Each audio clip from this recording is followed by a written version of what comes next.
Right then, let's make our way, shall we? Before it gets too dark. I mean, it's going to get dark anyway, we know that for a fact, because it's cloudy. We just got to hope the rain holds off. It's been alright most of the day, but, you know. Yeah, such is life.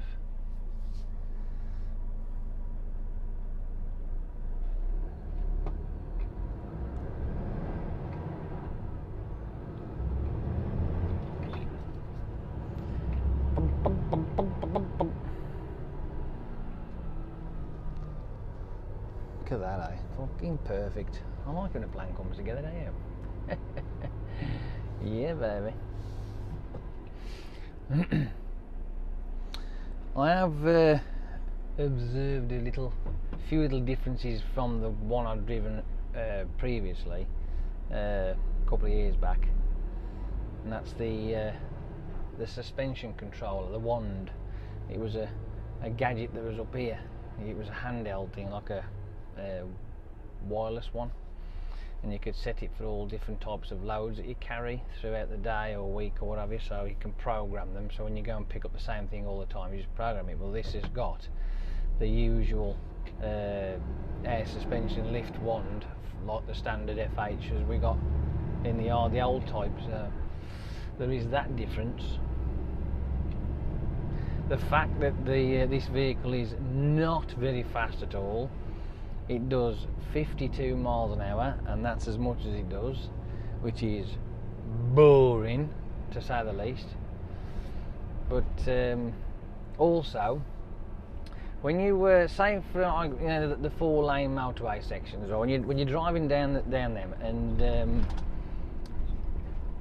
say you've overtook something, so you're in lane 3 in effect, right? There's 4 lanes, by the way. So you're in lane 3 in effect, and you're overtaking, and the person you're overtaking then moves into lane 1. Well, if you put your indicator on as they're alongside you, not as in alongside you directly, I'm on about they're in lane 1 and you're still in lane 3, the warning hooter at the side of the truck goes off. So as far as I'm concerned, I think that's a little bit too sensitive, I think. Especially when it's a lane away, you know what I mean? That's a bit much, that is, you know what I mean? But hey, whatever. Let's get round this guy here with his earphones on. Getting oblivious to everything around him. Ah, good grief. Yeah. But, well, other than that though, I mean, again, the drive itself is pretty good though, I must admit. It's reasonably clean. Sometimes I do worry. I really do worry. It feels like a car, you know what I mean? It's like the original one I drove. It was so comfortable and it was so simple to drive. It literally felt like you was driving a car. The acceleration, the gear change, it responds realistically as it should do. You know what I mean? But other than that, I mean, it's just, you know, whatever. Everything about it just works great. The only downfall is that it's shit for doing YouTube videos. Responds well though when silly cows like that fucking pull out in front of you and fucking stop in the middle of the bloody road, you know what I mean? Yeah, you got response time for that, I suppose. But then again, like I've said to you before, you drive to the means of the road. You don't drive like a lunatic, so you can prepare yourself for little stunts like that. Hey, whatever. It happens. There's not a lot you can do about it. Plus, I've got this weird noise in the back of me. It goes every now and again. I don't know what the fuck it is. I ain't got a clue. Can you hear that? I think it's got. Oh, it's either the seat or something that's doing it. I don't know. What the fuck you doing, you bellend? Fucking prick. I'll tell you what, sometimes it just amazes me, I tell you. It really does amaze me. But don't worry, he's fucking performing out here. Fucking gumper. Fucking backing up on the wrong side of the road for start off anyway. Oh, I'm having one of those days today already. Fucking surrounded by fucking morons. Ah, I love a duck. Even on my best day. Yes, dude, this is my lane, not your lane. See what I mean by people just don't think. They just don't, do they? They don't give a flying fuck. They don't care. And even people in vehicles of that nature. When you come around that junction there and it's a continuation, you are in your lane. You're not violating anybody else's lane. You are in your lane. So when you go around that corner, people have got to go down on their lane, and if they want to move over, they must signal and manoeuvre and mirror and all the rest of that shit that goes with it. Not just go straight in without even fucking looking, like that monkey nearly did. Dopey twat. At the end of the day, right, all it takes is just a little bit more patience. Just watch what you're doing, right? Don't assume. You should never assume. Yeah, you just shouldn't do it. You should never assume anything. It's just now good for you. Assuming fucks everything up.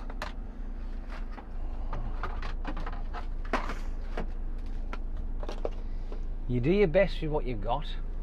When you hope that people around you are paying attention and doing their bit to help you do your bit.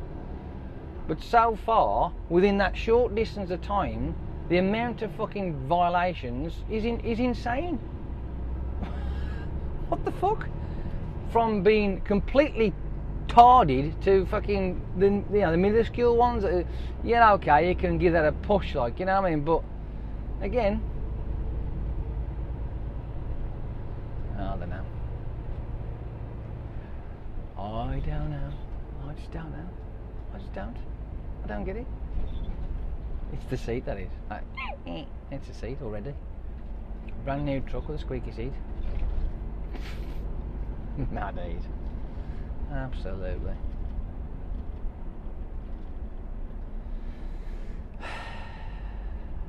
It's like I was on the way into where the place I was collected from, right? And the last but one set of traffic lights, they've got a lot of boxes, the hatched boxes, in all those lights down there. And this truck, he was a rigid, he'd come down, he got to, he was just parked in the fucking middle of it. Didn't even, I mean, no, I don't know.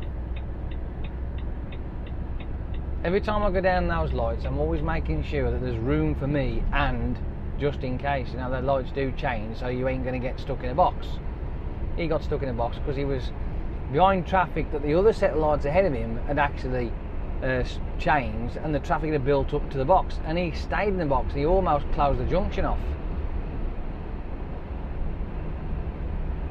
Gauging it. Check, look ahead of you. Simple as.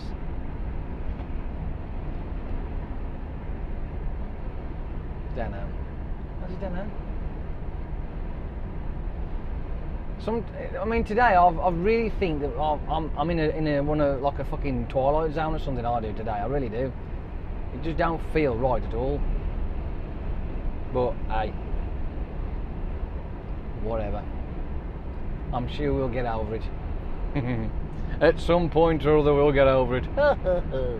Oh yes, yes indeed.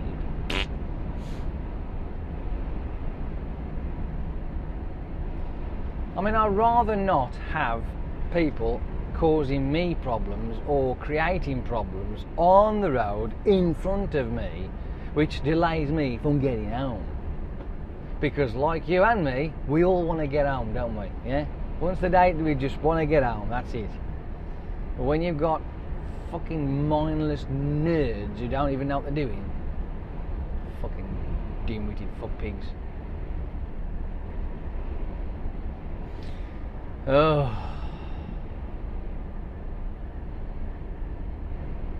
I know I'm tired. You know what I mean? I'm just fucking But, you know, look at me. I'm tootling.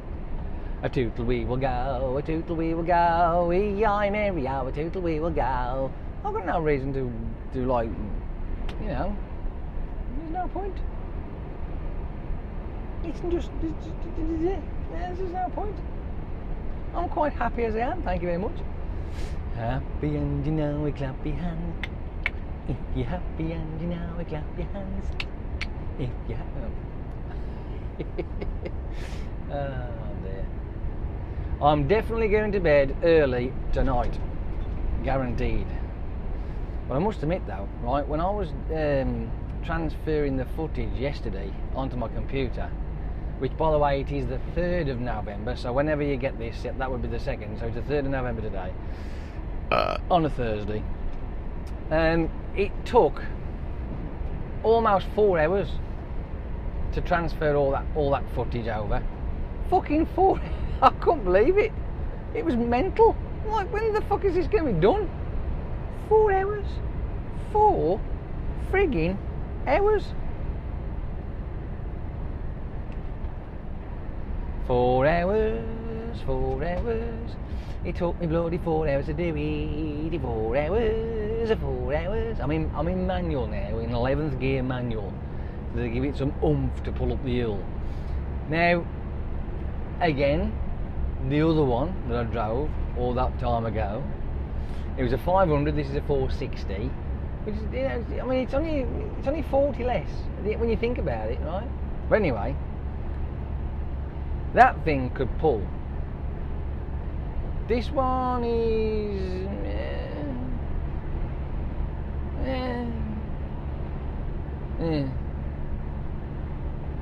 yeah, well, it's pulling.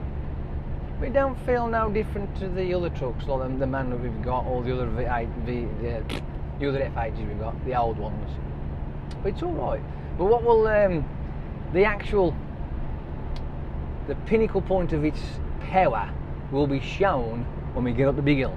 That's when it'll come out to it. You know, that's when it'll say, yes, this thing has got some proper grunt. It can actually do something. Or it'll go, no. Boring all the way up the hill, so we'll have to find out, won't we? Like I say, hopefully, like I said earlier, I mentioned that I will give it a walk through and this, that and the other, but I haven't had a chance at the moment. So the next time I get in this vehicle, I will definitely give it a walk through. Give it a tour. Like I say, I asked if I could have it tomorrow, but I don't think they'll let me. Miserable buggers. They won't let me have it tomorrow.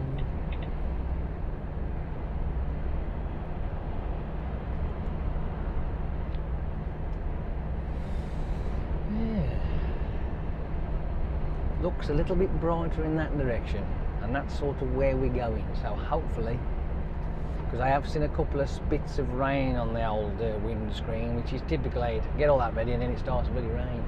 Great, wonderful. There is one thing I can say about this vehicle, that the exhaust brake works. Ha! No, it done half.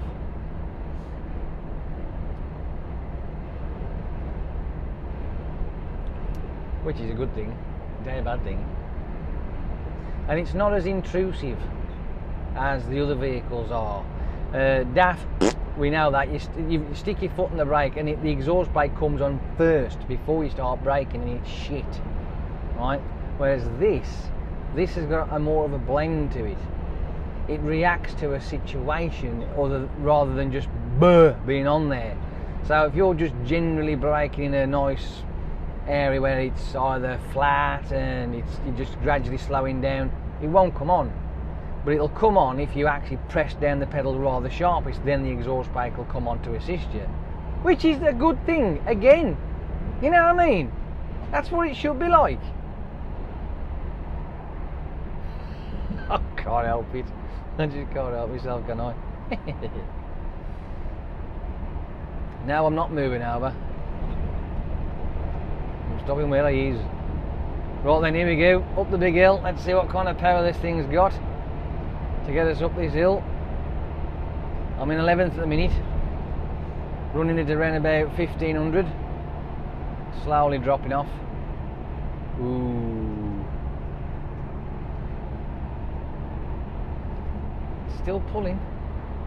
48, 15, 14, drop it up here, another peg. 1700 revolutions. We're in now at 45. So I think it may, or 44 now. It's dropping, but you see, when you think of it, right, this is where physics comes into it, as soft as it sounds, right? Because we go around a curve, going in the curve creates a bit more friction than going in a straight line. So as soon as we start to straighten up, there'll be less friction. And I'm not going to tell you why, I'll let you work that out for yourself, right? When we go around a corner, create a lot more friction than you do when you're going in a straight line. See if you can figure that out why. But anyway, we're doing 44 and we're pulling still, so we're not doing too bad. But that seems to be around about the average speed of most of the vehicles that we had anyway, is about 40. Between 40 and 45. But it's doing alright. It all depends as well how you catch it as well on the manual gearbox, because if you just leave it in auto, you'll be doing about 35, 30 up the fucking hill. You know what I mean?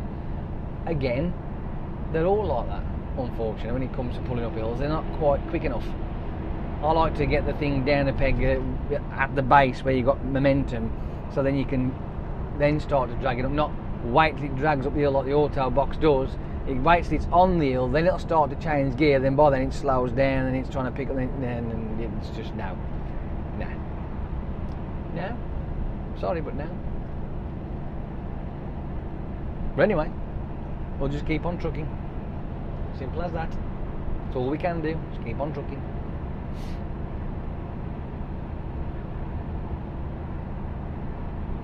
$16,500 at 44 in 10th gear, manual. Not bad, nice and steady.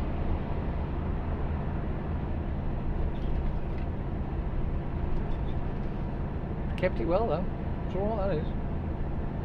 I think when I had that 500, I'm sure it was like knocking on towards 47, 48, that thing. I mean, that did pull well. It's got a few more GGs in it, you know what I mean? Oh, we're climbing. We're actually picking up speed. 45, going up to 46. Yeah, it's just found a spurt of life by the looks of it. Change gear. We're still on. Oh, it just dropped back down to 44. See what I mean? Look, been trying to gauge it to give it some power to pull, but yeah, 44 again. Not to worry. It's good enough. Good enough.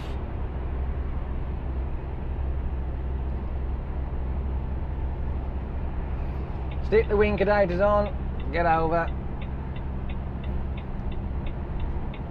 Now leave it in manual in 11th for this little bit, even though it flats off a bit, because then there's another climb here, but it's not as steep as that, so this should then stay relatively at its max. Might drop down about a mile or two, but I would think it should stay at this, to be honest with you, at 52. It says 53 on the dashboard, but it ain't, it's doing 52.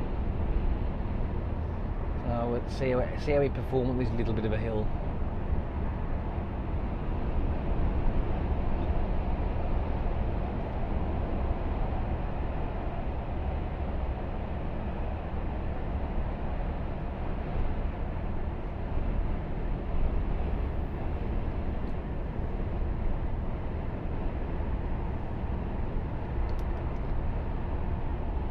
As long as we don't get anybody who overtakes and then slows down in front of us, we'll be fine. Right then, 11th gear, just over 15, which is now banking off down to 15 anyway now, 1500 revs. It's just dropped down to 51. Yeah, dropping down a bit more. Is he going to hold it at 50 in 11th gear? It's trying. It's trying. It is trying it. We're on the straight. It's. Yeah. I think we can. Yeah, that'll do. Happy days.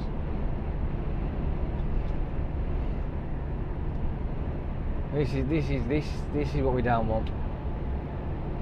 Freaking traffic building up, and the weather's starting to turn shit. Brilliant. Oh yes, just what the doctor ordered.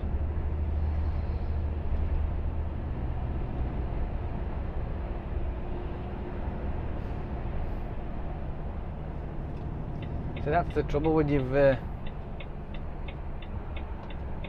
one, that's on the one. When you're on a hill and you're trying to get around somebody who is literally driving at fucking 35 miles an hour on a pissy motorway, and that thing there that's in front of me now is the culprit. You can't tell me that cannot climb up this hill faster than 35. If that thing can't pull up here faster than 35, it's fucked. It's as simple as that. It needs taking off the road and scrapping. Good grief. Oh, that we need to learn how to fucking drive it. You know what I mean? I mean, come on.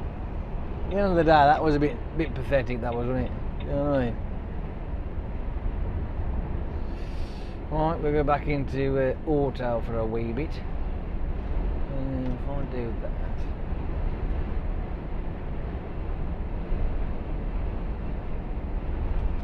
Is it that one? I think so.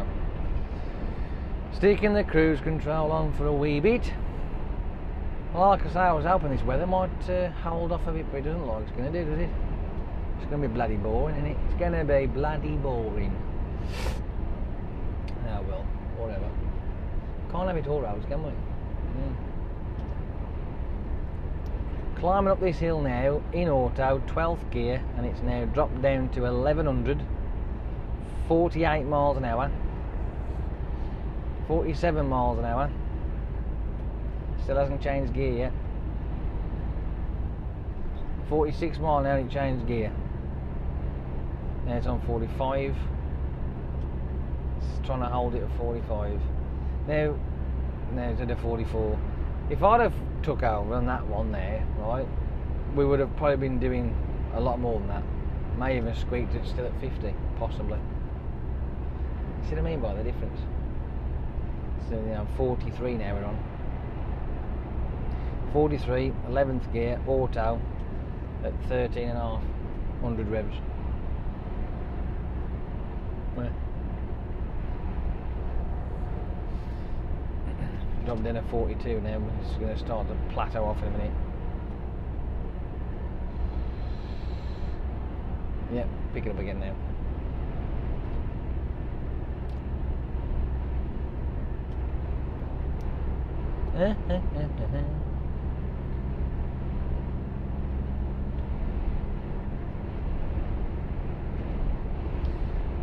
I suppose when we get down towards the M60, it's going to be an absolute vile cesspit of shit.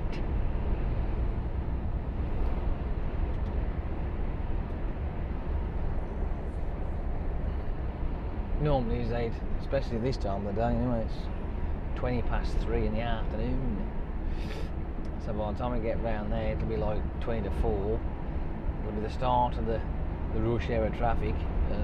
Going. Well, as a matter of fact, I mean, all this here, for crying out loud. This is bad enough. And think we would like to get home at a reasonable hour. Would be nice, wouldn't it? Yeah, chance to be a fine thing.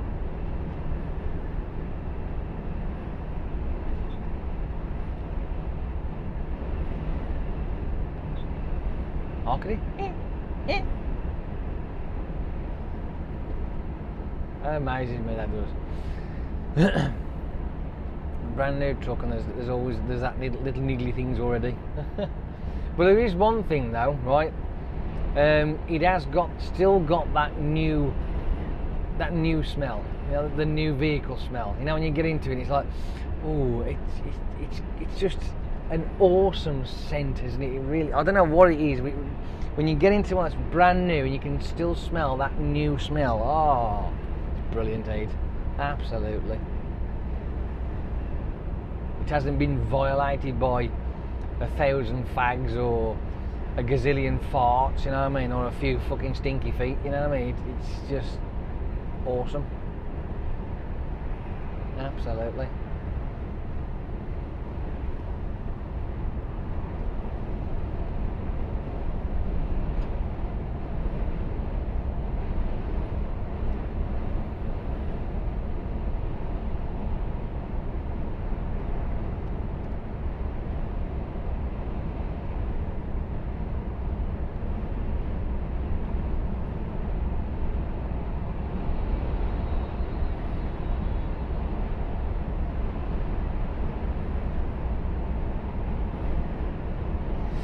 And this is what the pens look like when it's miserable.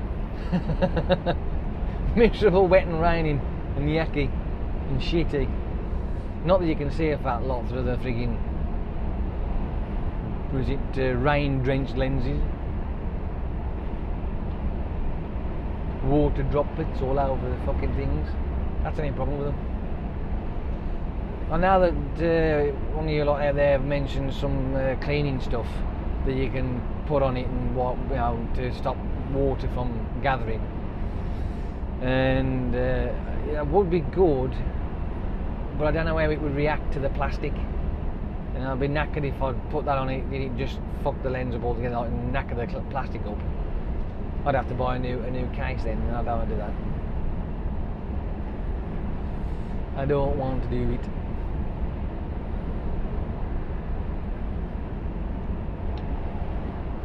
Okay, looks like the clouds have landed here, have they?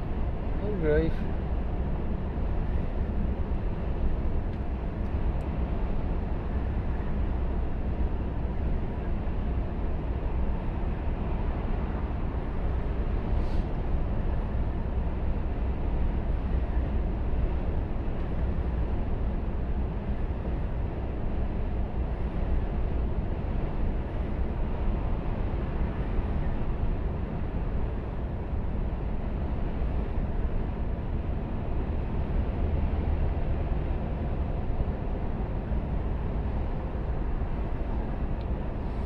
I wonder if we'll get any interesting activities on the way down here,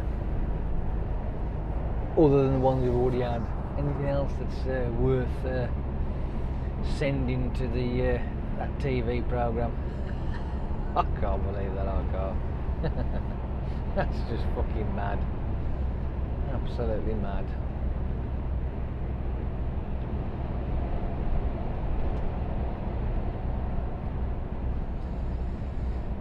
Apparently I've got to wait for confirmation from the producer to let me know what they're going to do, whether they're going to use any of it at all, and if they do use it, they're going to send me a thing which is a release form, blah blah blah, and then they'll give me a notification of when, where. I think it's just so they can put, it'll be basically they'll put my name on the credits, I should imagine, of the footage, you know what I mean? So gives them permission to use the little bit they want to use, you see, I imagine. I'm trying to, I could do with actually going through some of the stuff I've got and having a bit of a look, but I have got so much footage. I mean, when you think of it like this, I have deleted terabytes worth of raw stuff, because I thought to myself, well, once I have built the video up, normally when I've done the video, built it up, whatever's going to be in it is going to be in it, you know what I mean? So if there is anything that's worth highlighting, it'll already be highlighted on that video, so I don't need the raw footage. So I've got rid of all the raw footage and just got the video, the finished product, like, you know. But I've still got terabytes worth of that to go through. That's hours and hours of video. And I want to try and find as much as I can to send to the girl, and see if I can, you know, maybe get that on telly. You never know. I mean, I'm quite impressed with that, to be honest with you. I mean, it might never come off. For all I know, it might just be like, well, no, unfortunately we didn't need it, so well, fair enough then. But it would be nice. It would be nice. Nice indeed. I'm moving over because I'm catching up with this pap. You watching Piss Off now? Wow, it's getting darker, isn't it? Already. Surely it ain't getting dark just yet.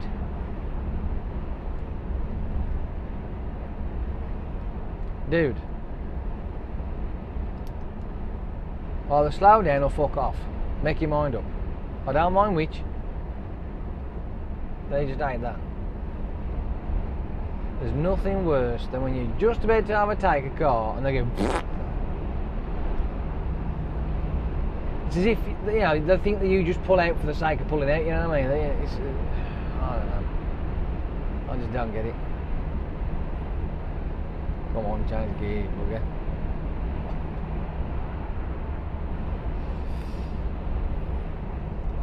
Okay. I'll move back over again. Now you watch him. I'm going to speed up a little bit, but not too much, but he'll end up slowing down again. You watch now. Friggin' horse bag. Brrr. Yeah. Exhaust brakes working overtime.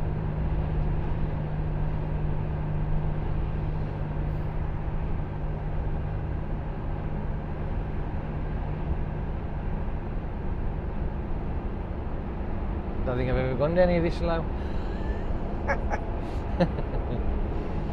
Oh dear. Hey, if it controls it, fair enough, I don't mind. Steady on now, steady on. I'm doing 54. Not bad that. 10th gear and the engine's screaming its tits off with the exhaust brake on. And I haven't put it on, that has. The truck has decided it wants the exhaust brake on, so it's in 10th gear. Are you going to put in there, are you? Oh then. I thought you were going to go and overtake that car. I would have preferred to have this gap for me, but hey, whatever.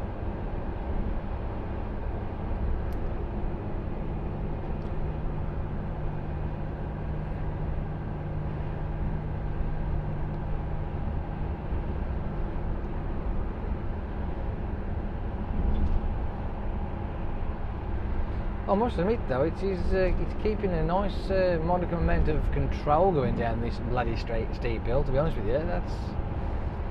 I'm doing like 54, that's all it's doing, it's 54. It's really holding it back. I've got some weight at the back of this thing and all, so it's doing alright, that is. What it also means as well, it means that my brakes aren't cooking, right? And I haven't got to worry about vehicles in front because they're obviously going a lot faster than what I am anyway, so yeah. My brakes are nice and cool-ish. So when I do need them, they won't feel too spongy. They've got quite nice indeed. Oh, that place I was collecting from made me laugh. As I pulled to the gate, I had to wait for this guy to back onto one of the bays at the top end by the gatehouse. And as I looked to my right, as I'm pulled round the bend, there's fucking a great big rat just darted across the road. Like, I'm like, fucking hell! And it got into one of those what do you call them traps? But it was going in and out of it. And I'm sure the fucker's made a house out of it. You know what I mean? What the fuck's it for? Ain't that supposed to trap him or something, or kill him off or whatever? I don't know. What is it? What are they for? But it looked like he was using his house. Fair play. It's fucking bigger than all.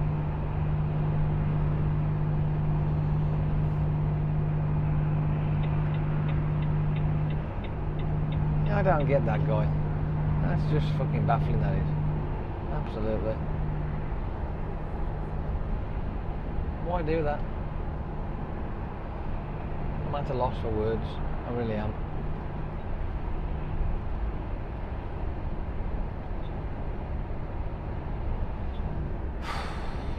Sometimes, just sometimes, I do really wish that everybody had a lot of courtesy for other drivers.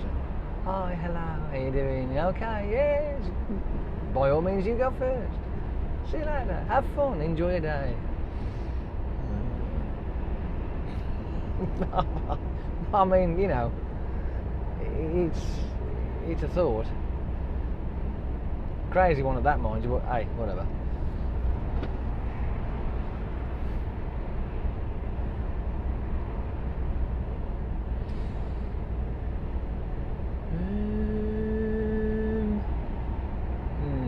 Not quite yet. Not quite yet. Oh, good grief.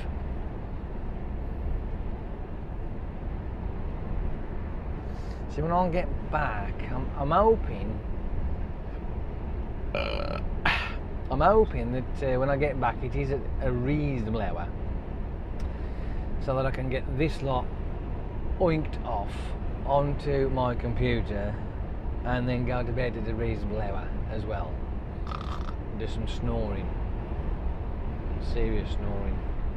See, because I've got this sleep app that monitors your sleep quality. It's not one that listens to all the quirks and sounds that you do, right? Like your early hour farting session, like, you know, all that kind of thing. No, or maybe chuntering to yourself or whatever. No, it doesn't. It ignores all those noises and listens to your breathing, right? That's what it's listening for, your breathing, and it detects on what stages of sleep you're in, from awake to sleep, deep sleep, basically comatose, and so on and so forth. Like, you know, there was one day I put it on. I mean, I was absolutely bollocksed, and I went to bed and I lay there. I'd done it exactly what it says, and I'd fell asleep, and it went straight down to comatose, where it was like for hours. But I actually felt like I never even moved. You know what I mean? And it come up saying dangerous. I'm like, what the fuck? But it also says it was come up with like dangerous level, blah blah blah, or did not detect breathing, not close enough or something like that. But it's where it's always been, so I don't know how to look at that one. But it was literally a flat line across the bottom of the, it's supposed to be like this wave pattern. So you get from being awake to sleep, then go deep up to awake, deep up to awake, in that kind of thing, but in a sort of like a frequent pattern, right? If you can get that frequent pattern where it is this nice steady up and down through the night, you tend to get near enough 100% sleep cycle there. But if it's like, so it starts off being awake, then obviously sleep, deep sleep, then you go to awake, then you're up, it's like, then it's down here, then it's up, then it's down, then it's up, too erratic, and it gives you a percentage of what your sleep is like, and it's quite interesting actually. And the more that you do it, the better analysis it gives you, and what you can do to change your way and sleep and this, that, and the other, and what time to go to bed and then to approach it and shit like that. Then you've also got these notes that you can tick as well, like, you know, and you can also add your own kind of notes as well to it. So, for argument's sake, if I've had a load of chocolate on the evening, I can tick 8 chocolate, not ate 8 chocolate. Drank coffee or water. I've got one where I've got not tired but got to get up early. That's another one. And different things like that. So you can add all these little notes to yourself and you tick them off, which then gives you another kind of analysis of your sleep pattern, you see. So, and I find that fascinating. It's rather addictive. The only problem is, right, well, I say, is it a problem? It depends if you want to do it or not. You do have to subscribe to this particular app, right? But I'm addicted to it. I am. I love it, because whenever I wake up in the morning, I have to have a good old look to see what has gone on through the night and how my sleep has been. And I find it fascinating. But believe it or not, my sleep is shit. It really is. I have had, don't get me wrong, the odd couple of 100% sleep pattern, but mainly it ranges between 65 and 85. 85 ain't bad, but 65 is rubbish. I have had it lower. I've had it down to like fucking 30 something. Oh, I mean, it just depends what kind of night I've had and how my sleep's been. So, but, hey, it's the old nuddle. If that nuddle won't shut up, it'll keep fuddling, and that's it. Then I'm bollocksed, no matter what happens. Yeah. Plus, as well, if I have like a bit get anxious, a bit of anxiety attack as well for the when I get in a bit and I'm stressing about the next day. Oh, then I'm fucked altogether, and I can't. I'm just now because it just over and over and over and over and over and over like a fucking stuck record. It's a pain in the neck, it really is. But other than that, though, you know, it does give you some good analysis, and you can also then, as you progress through the nights, and you know, from weeks to months to years, you can have a good old statistics of how your sleep has gone through a few months or through years. Well, I think I've had this app now for about, it's got to be coming up for a year nearly. I'll bet you're easy. I'd have to have a look, actually. I'm not quite sure, but I wouldn't be surprised. Because it's an alarm clock as well. And it's designed to wake you up when you hit the awake point. Whereas, you know, when you set your alarm clock in the morning, or for the morning, should I say, not in, you wouldn't set it in the morning, would you? No. You set the alarm clock to wake you up in the morning, and regardless of what state you're in, your sleep pattern, you either I mean, so you get that kind of thing. Whereas what this alarm does, if you pick whatever time you pick, say if you've got to get up at, I don't know, like me, I'm fucking here, there and everywhere, so between 4 o'clock and 6 o'clock, it just depends. So I'll set the alarm clock for 5 o'clock, say, in the morning. Well, I may drift awake at 4:30. So what the alarm clock will do is then wake you up when you're coming close towards being awake anyway, and the alarm clock will go off. This subtle, no fucking bombs going off or any startling noise. It's just a subtle sound that will starts off really low, then it gets louder and louder and louder until you turn it off. And but you, like I say, waits until you get to this wake point of your sleep. Like I say, it's quite cool. Yeah, it's very good, very good. Yeah.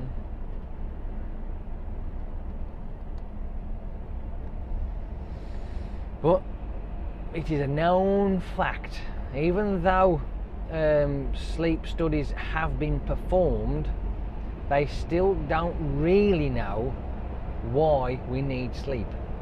You know, I mean, there's obviously certain reasons why we need it. One, you're exhausted, you need sleep to fucking, you know, recharge your batteries. But when you go to sleep, your brain goes into fucking overdrive. Why is that?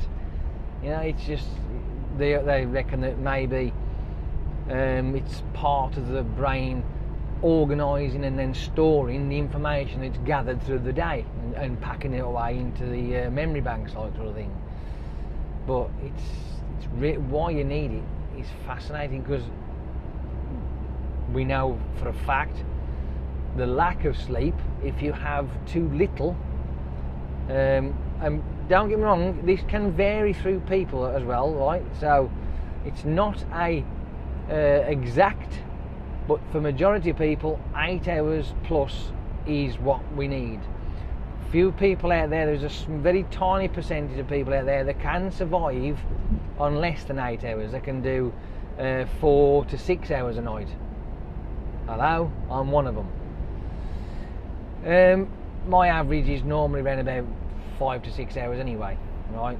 I mean, last night I had 4.5. The night before that, I think I had 2.5. But that was because my head wouldn't shut up, you know what I mean? So unfortunately, then the sort of aspects I have to deal with. But when I do finally go to bed on a nice night, you know, early enough, and I have to get up at a reasonable morning time, not a stupid one, I tend to have a really good night's sleep then, and I end up being in bed for around about 8 hours, or 8.5, depending. But yeah, I can function perfectly well, good enough on 4 to 6 hours sleep. So, and I've actually done less than that for a long time. But it does catch up with you. Needless to say, that it does come to a point where eventually, whether you've done it for a couple of months or maybe for even longer than that, there'll be that one particular night where you just go and you're done and you don't wake up for about 10 hours plus. But anyway, sleep itself it's a fascinating science, to be fair, because there's a lot of things we still don't know about it. Why does the body need it? What is it that actually makes the body shut down and go, look, you've got to snore, go on, fuck off and snore somewhere? It's amazing. It's unbelievable. But like I was saying earlier, the lack of sleep is dangerous. To a point you can be, you'll start to get lethargic, right? You'll start to go slow. Your memory will start to play up.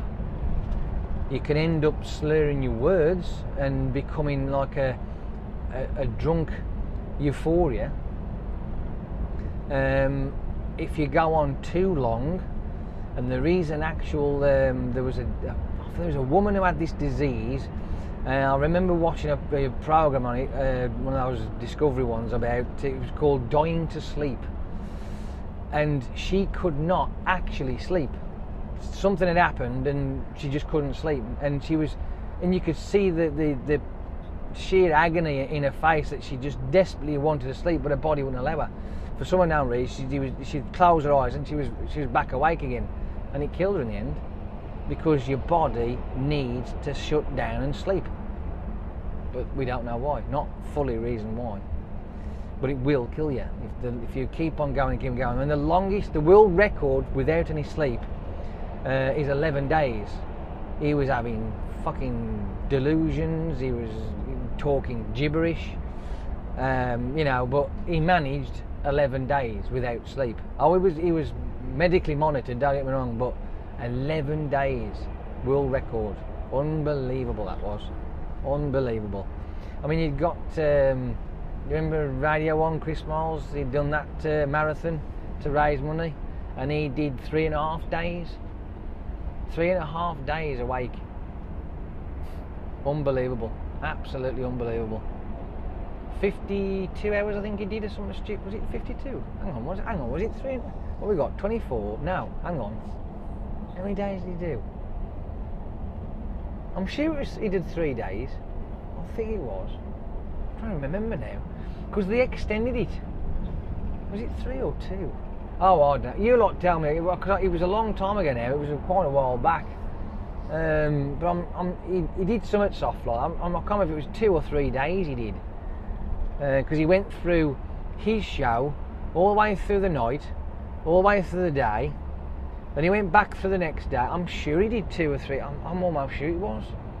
Anyway, whatever. But again, they did. I think Chris himself, because they give him like rules. They could go off and have a 20-minute power nap. You know what I mean? Or have a shower.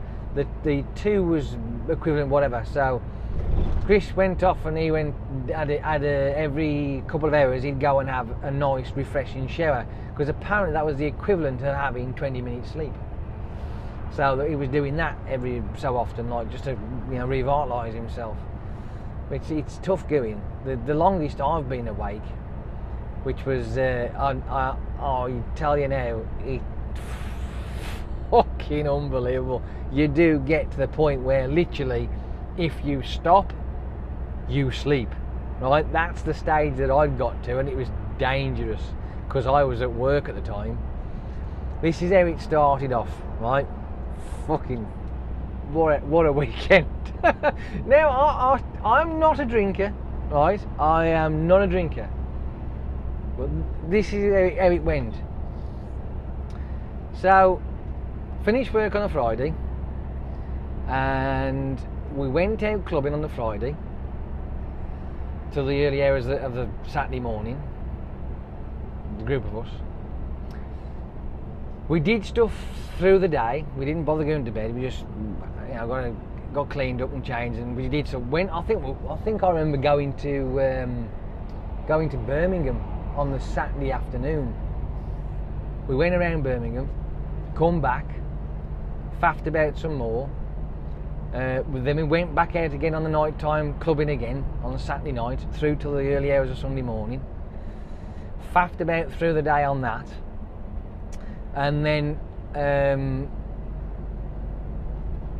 I don't know what happened on the Sunday, but I can't remember if I actually managed any kind of sleep or what, I don't know. But I know I went to work the following day, Monday, obviously, and it was a morning. So I don't know what happened, but as I got to work, I don't know how, I mulled around, and literally, if I'd stood still, and I was like this, my eyes would just close. And I mean, yeah. That was insane, that was. Absolutely insane. That was what I used to do when I was younger, back in the day. Oh, I've done some stupid stunts, I have. I really have. But you just tried it for just to see what's what. I thought, well, I've been up this long now, I might as well just fucking carry on, like, But yeah, it was definitely a struggle. Fuck me, was it a struggle. It was mainly once I got to work. But I'm not sure what happened on the Sunday night though, whether I did actually manage any sleep at all, or I just carried on doing what I was doing, and then I went to work the following day. I just can't remember. It was a while ago. But I will say I probably did have maybe a couple of hours before I went to work, but like literally I got to bed like within a couple of hours of getting up, and then I off again, like, so maybe that might have been it, I think. But I was walking around like a fucking zombie. Unbelievable. Yeah, not recommended by any strain of the imagination at all. But there was one time that I was going to try and do a Call of Duty marathon and do a 24-hour or a fucking, was it 24, 48-hour marathon or something stupid like that. But I never got round to it. I was going to do it, but I didn't get a chance to. Because realistically, if you're going to do something like that, if you're going to stop away that long to do that, you need to have at least the same amount of days left to recuperate, if you like, and definitely recharge your batteries back up again. But yeah, I didn't have a chance to. Never mind. But I have. It's been interesting. But again, I can revert back to what we were on about. It is dangerous, and lack of sleep if you don't have enough. I suppose eventually one day we might find out why the body, the whole lot, actually does need to have sleep. We've got the fundamentals down, don't get me wrong. Yes, you need to sleep, right? Because your fucking body tells you to. Your brain does this funny thing of paralysing you while you're in sleep. Not everybody, mind you, because unfortunately they tend to have all these flailing fits and what have you. There's people with insomnia. They tend to sleep better in the day. But that, you would hope that didn't attack them all the time, but hey, whatever. But it's, yeah, we know that once you are asleep and you hit deep sleep, which is where the REM cycle is, that's when your brain does its thing and starts to do whatever it does, which is another weird thing as well. But it's still using energy. It hasn't shut down like your body has. It's still doing its thing. So it is a wonderful, weird, wonderful and weird. But hey, such is the human body. A fantastic machine, the best one you'll ever have. And try and look after it if you can.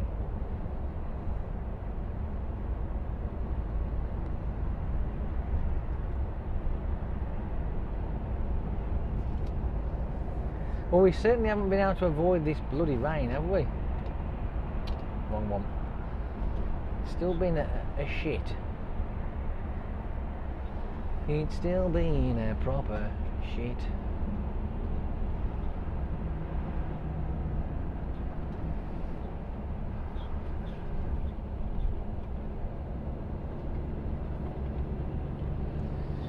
bit of manual around the corner.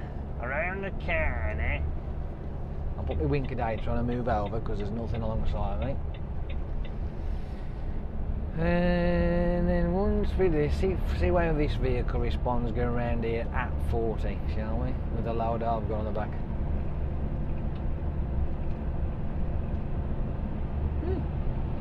Not bad at all.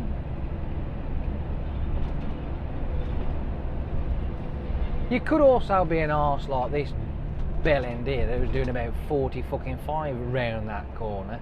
It doesn't matter whether you're fucking empty or not, dude. It's recommended that you do 40.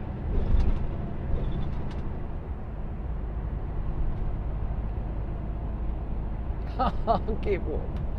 Mother.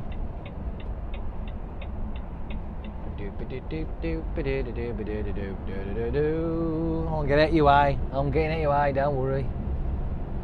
I don't have to, but I'm kind that way. I'm courteous.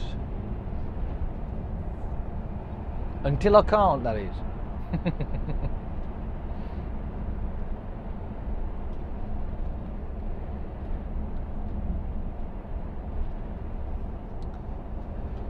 Moving back over.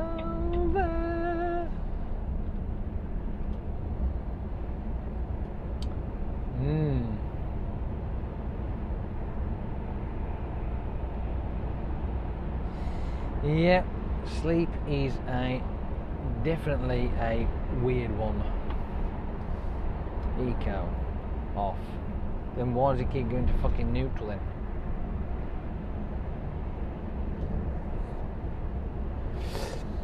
It is a weird one, without a doubt. Definitely a weird one.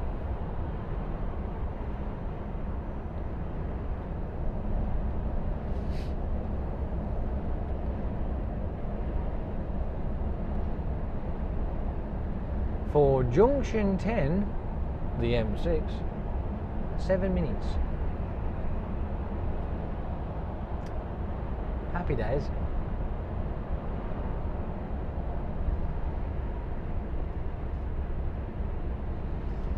Oh, come on.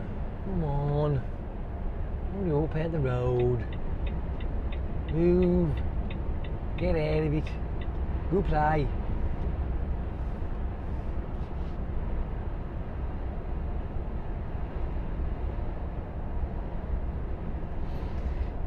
Bom, bom, bom, bom, bom.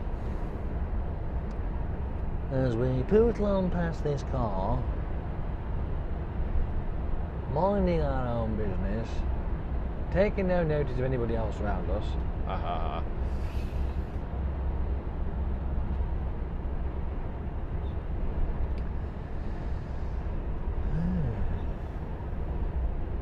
He did tell me what I got tomorrow, but I can't remember. I think he said Litchfield. I think. Was it Litchfield? Oh, I don't know. I can't remember. I'm in at 6 o'clock anyway tomorrow, so that I know that much. So I'm sure they'll give me what I've got to have when I get there. So Team 4, I don't think. But you never know if the traffic is with us.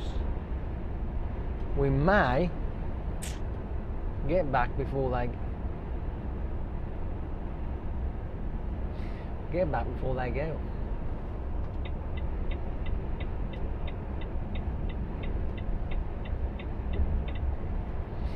And I can ask the question then, because it's like, where the fuck? What did he say? Where we're going? What we're doing? Where we're going? I can't remember. What's he saying?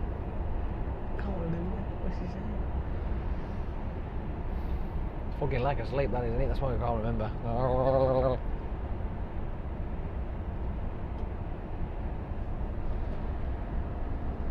There is one thing though. It don't matter what corner chair it is, I still have arseache. Oof. What do I do?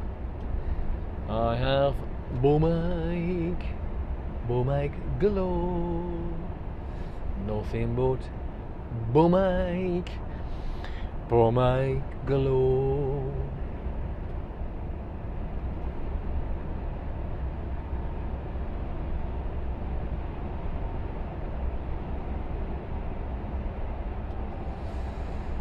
might ask the question when I get back if they're still there. I'll say, I don't suppose any chance you could take this to Volvo and say, could you make this fucking thing faster?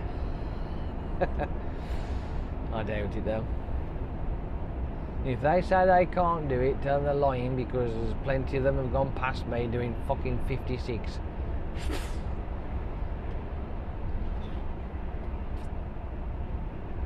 Do you want me to flash you in?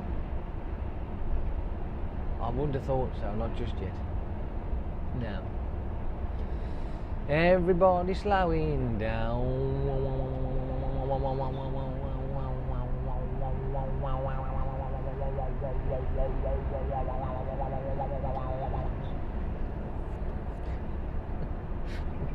Honestly, oh, could he?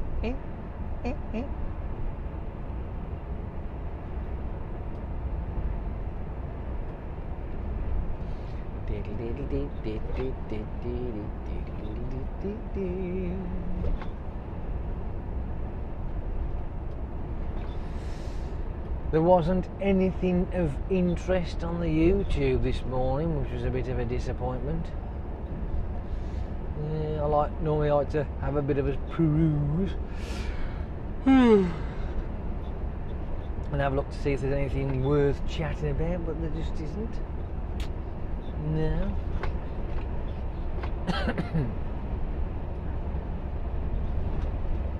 I do like my the Lord and Arts channel. I like that one with his mysteries and his unsolved cases and stuff like that. I like that. I do like that one. Very good indeed. Very interesting. So I'll sit and watch them. As a matter of fact, if you want to go and watch them yourself, if you like all those kind of the missing and that sort of shit, you know what I mean, if you like that and unsolved murder cases and things, if you like that kind of thing, you know, check him out. It's good. Brain Scratch. It's a good one. I like that, I do. It's really cool.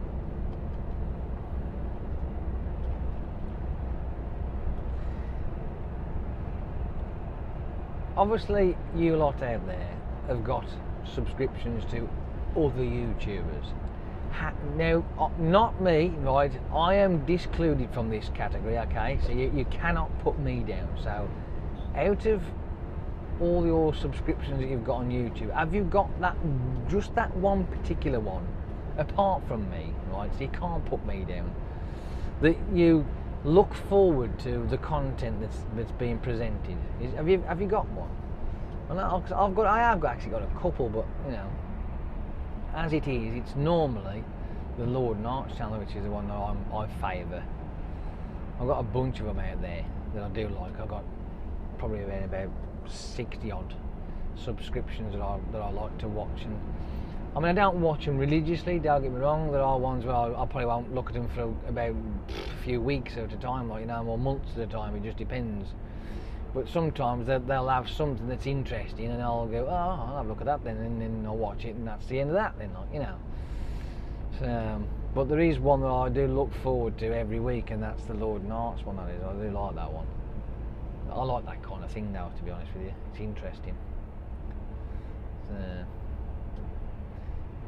plus, I'm also looking forward to the day that when they do have a case come up, and it's a recent one, and through his channel and the help of others, that it gets solved with a happy ending.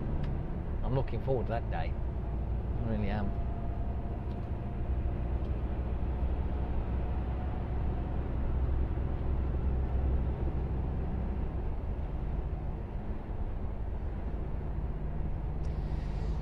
Yeah, typical. That was my fucking space, you rancid sack of mouldy piss flaps.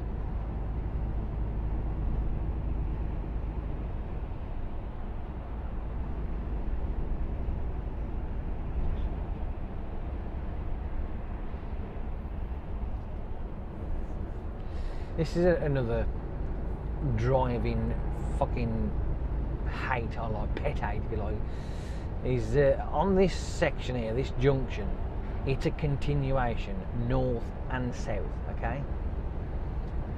Why is it that they slow right down to 40 to 45 miles an hour to drive on a continuation? Now I would understand it if there's a fucking traffic that's backed up the slip road. I would understand that. I'm doing 47 miles an hour, right? Why? What for? I just don't get it. I don't understand it. Whenever I come down here, and obviously if there isn't anybody in front of me, I'm off, flat out, meow, all the way around it. There's no need to be dribbling down this frigging road. It's silly. It's like this guy who's in front of me now. He is pulled in front of me, but he's slowing down.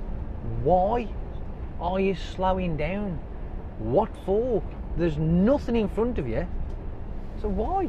Why are you doing it? All you're becoming is a fucking nuisance. That's all you're becoming. Look, he's slowing down again, look. You mean to tell me you can't get round this bloody corner? What's wrong with you, person? Shift it. Come on, you dribbling sack. Fuck it off. See what I mean? There is absolutely no reason whatsoever to do that. You could just go, well, no problem at all. No interference, fuck all. All it does is it creates a breakaway right behind, so all that traffic that's behind me has to slow down because of me, then the next person behind, blah blah blah, and it comes to a standstill, all because somebody can't be bothered to drive around the fucking bend at a reasonable rate of knots. Oh, I'll give up. It just I just don't get it. I really don't. And yet, this is the best bit, right? Them are the sort of people that'll fuck off down lane 3 and then shoot across all the lanes and fuck off up a slip road past the 3-2-1 markers. You know, I mean, you do it, yeah. Oh, I tell you what. I'm moving over because it's forethought, so don't get fucking going on about it. I don't want to be in that fucking lane. There's no need. There's just no fucking need. No need at all. Well, according to that, delays between junction 19 and 18. Yes. And tell me something I don't know.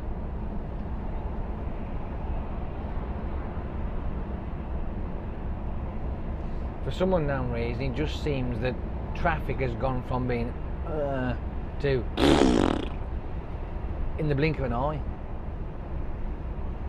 I imagine that probably somewhere near, let's say, 2020, when that date rolls around, right, the traffic's going to be even worse. It's going to be fucking shit.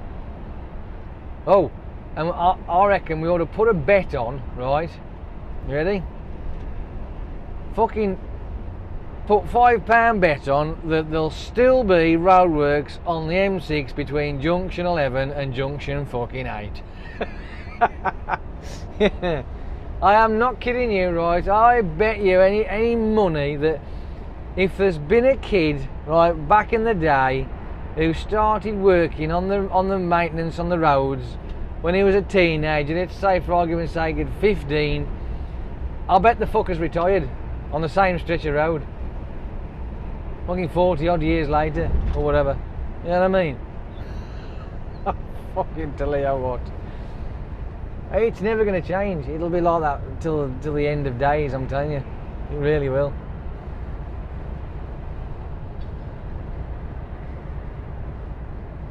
And yes, it is fucking annoying. But hey, what can you do? What can you do? You can't do a fat lot. They have to do their thing. They have to fiddle with it. They love to fiddle and fettle. They can't leave it alone.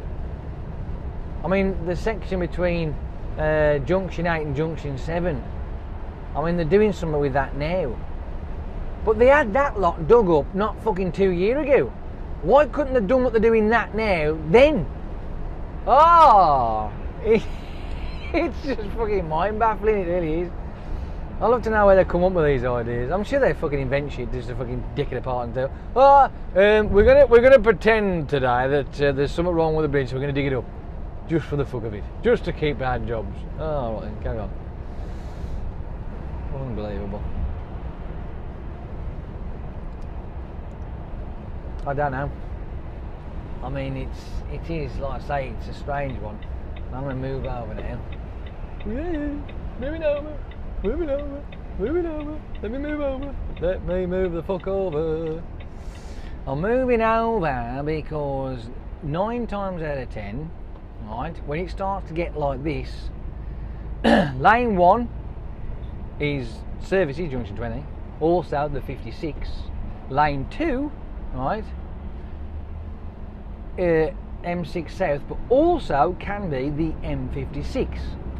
But what you find is that people will start to dart in to lane 2 at the last minute, cause it to slow down and bottle up and fuck up because they're trying to get on to the M56, and there's no need for it. So for me personally, I prefer to be in the middle lane, which this will be, when you're going past this section, so as you avoid all that shit. It's a difference between hogging it and using it as a fucking common sense. So we gotta get out of the way. Move, shift. Move, bitch. Get out of the way. Get out of the way, bitch. Move. I think. But that's pretty much why I do the things I do, because I know what's coming up ahead of me. I don't want to be caught and snagged up in it and slow down and stop for no fucking reason, all because somebody's too impatient.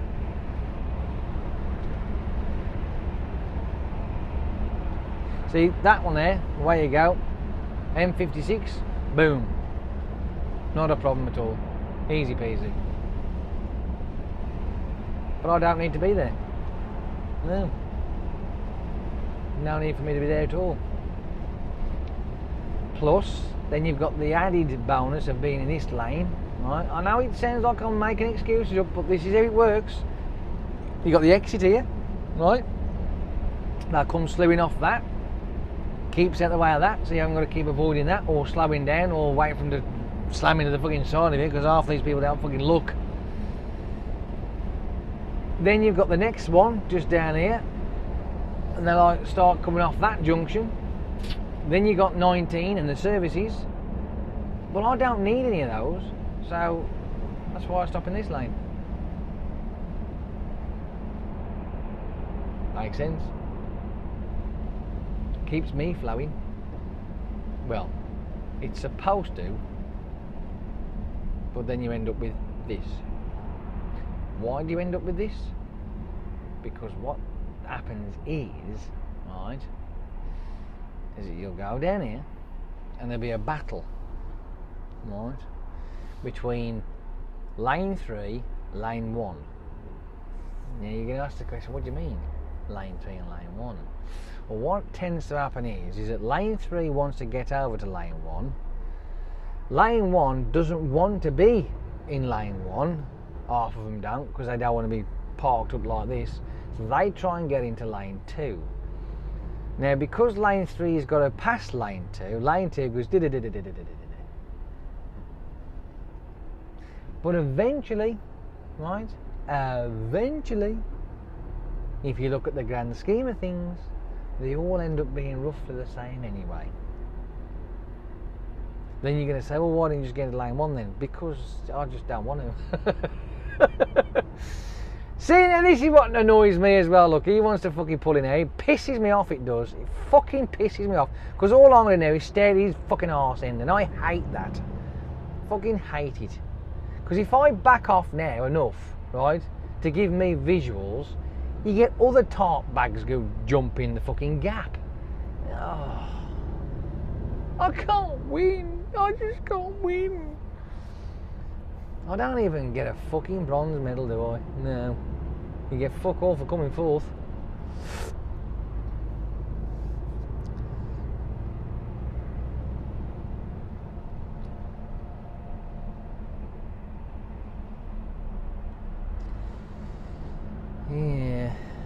don't suppose any of this is because of an incident. I can't see it. It'll be just the general build-up of traffic, more than likely. Where it normally ends up being anyway. People getting on, people getting off, people swapping lanes. And basically not giving a shit about anybody else around them. I can't wait to highlight them that fucking lot earlier. That'd be cool. Absolutely.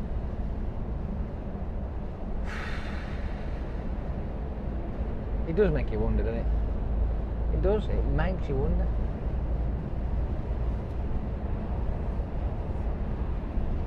I'd like to think, right, that when people do step out their front door, car keys in hand, and walk to their car, open the door, sit in the driver's seat, start the engine up, sort themselves out, seat belt on and blah blah, I'd like to think that they do not actually go out of their way to be a complete dick. I'd like to think it's just something that happens, you know what I mean? It must be just something that evolves as they start to drive, you know what I mean? It's like, I'm in the car now, I'm being good, and all of a sudden I do this, do that, and then I end up being a dick just by doing this and doing that, you know? That's probably what it must be. What do you reckon? Should we give that a spin, see if that's the case? Because, you know, yeah. When you got up this morning, did you go out your way to cut me up? No, I didn't realise I was doing it. No, you probably didn't actually. You know why? Complacency. It's a fucking fantastic word, that is. Absolutely. See there, look. It's all slowing down, look. Well, we're going to be screwed now until probably somewhere around about, let me think. Well, it says 19 to 18, so you can forget that. It'll be more like 19 down to 16 for a guess. Very lucky if it is. But hey, we can only do what we can do. We'll just have to chonk our way through it. And I've got plenty of time, so I haven't got to worry about it. I'm not in any scarce time issues, not like yesterday. That was a bit of a thing, but hey, whatever. We got there in the end, and we will do that today as well. Yes.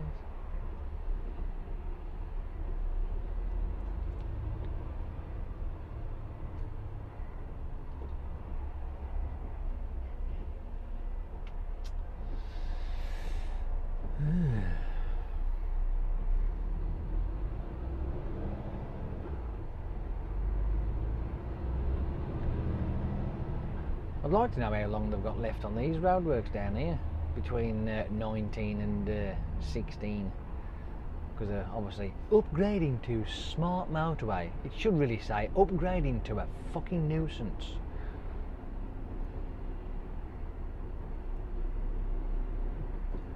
Upgrading to a system that will balls your journey up just for the fun of it. We will put speed limits anywhere and just make them up as we go along. Oh, and that was the other day, that was on the way back. The M6, it was 40, 50, 50, 40, 50, 60, 40. I'm like, what the fuck?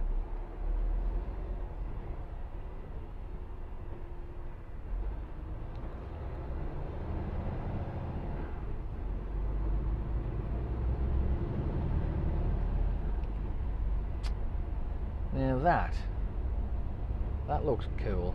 I wonder what they are. I mean, it looks like it's got a work surface in there. But looking at it, the shape of it, I don't know. Is it like a shed?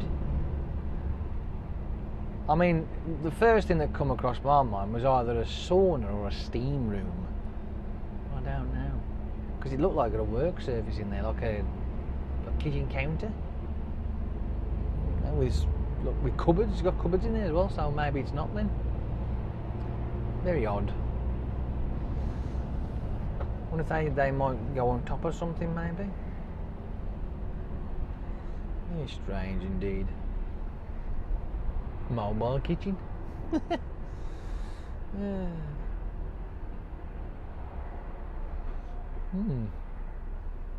I mean, looking at there, it looks like I can see. I mean, whether it is or not, but it does look like kitchen cupboards and either an oven or a microwave in there. So it is a bit of a bizarre one, that. Or maybe it might be like some sort of temporary inhabitants, like a little hut, home, stroke, whatever. Or I don't know what you'd call it. Like a there's a word. There's a name for them small little fucking thingies that you can live in. And it's got everything in there. Like there's a bed in there up the corner somewhere, and then you've probably got a toilet in there and a sink and something to cook your food with, like, you know. What do they call them? Hut, maybe? Could you call it a hut? Oh, whatever. That's what it looks like. I'm almost sure that's a fucking... It does look like an oven or a microwave front.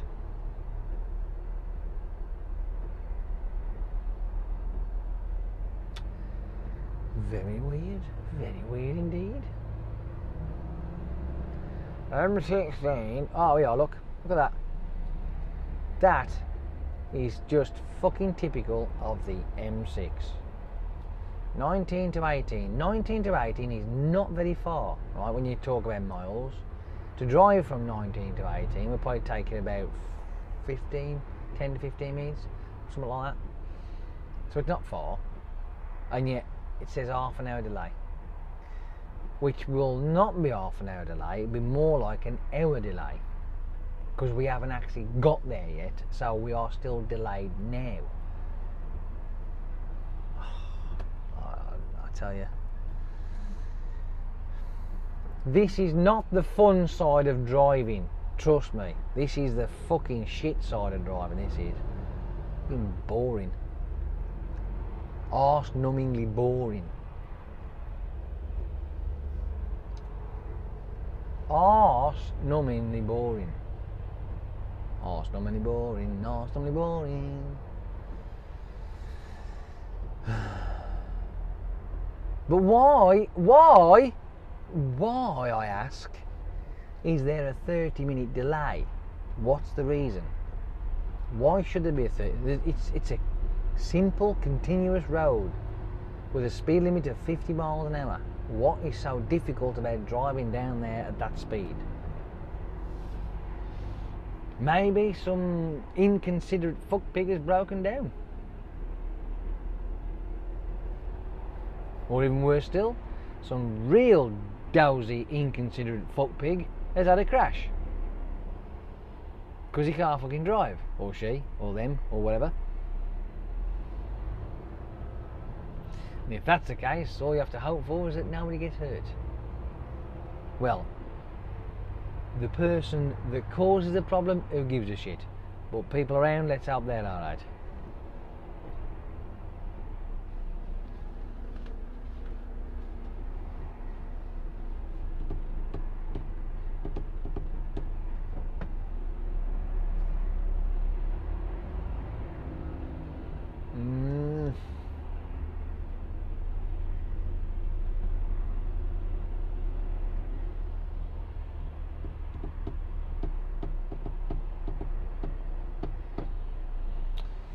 Ah, love a duck. This is fucking boring, ain't it? It's like watching paint dry.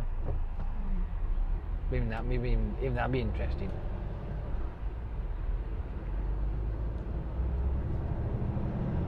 Oh, we got a bit of a squirt going. Yeah. See, right there in front of us, the sign that says the A556 junction 19.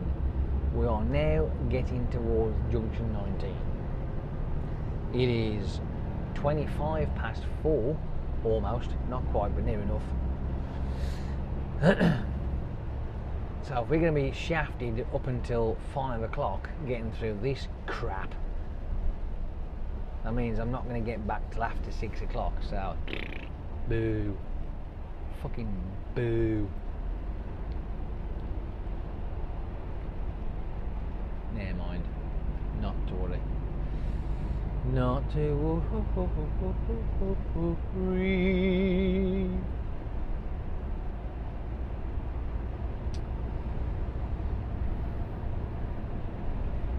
But there also is a slim possibility we might be lucky and that's all fucking said and done now, and this is just the aftermath. We might get through it. We might. Yeah. Drizzly, dribbly, wet, miserable, but we might get through it.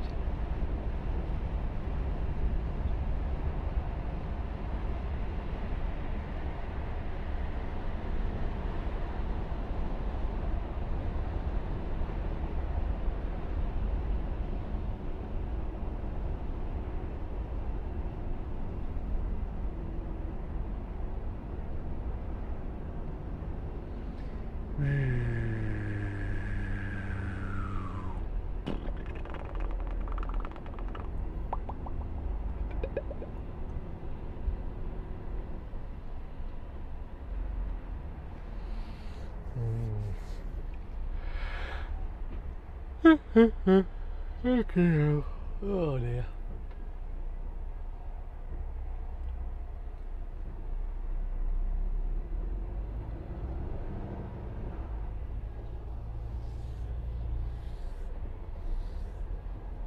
There's a thought. When I got back, I had to shift 2 pallets, put another pallet on, then put those 2 pallets on top of that pallet. Nothing's been said yet about whether it made it to its destination. Fucking hell, that was just a work of art, that was. Absolute work of art. I'll have to find out. So I would like to know. Should have done. I mean, I've had no comeback yet about it, so. Basically, even though this pallet was an oversized pallet, but it wasn't like a double pallet, if you like. It was like a pallet and 3/4, for argument's sake, or maybe a pallet and a half, by the looks of it, whatever. So when I put these 2 pallets, full-size pallets, on top of it, they was hanging off it. And I'm looking at this thinking, good grief, this is just no.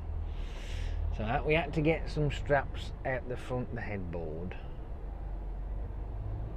to strap these up, and I used 6.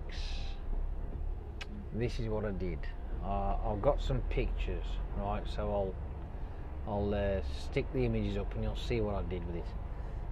I got 2 straps at the back doors, right, either side.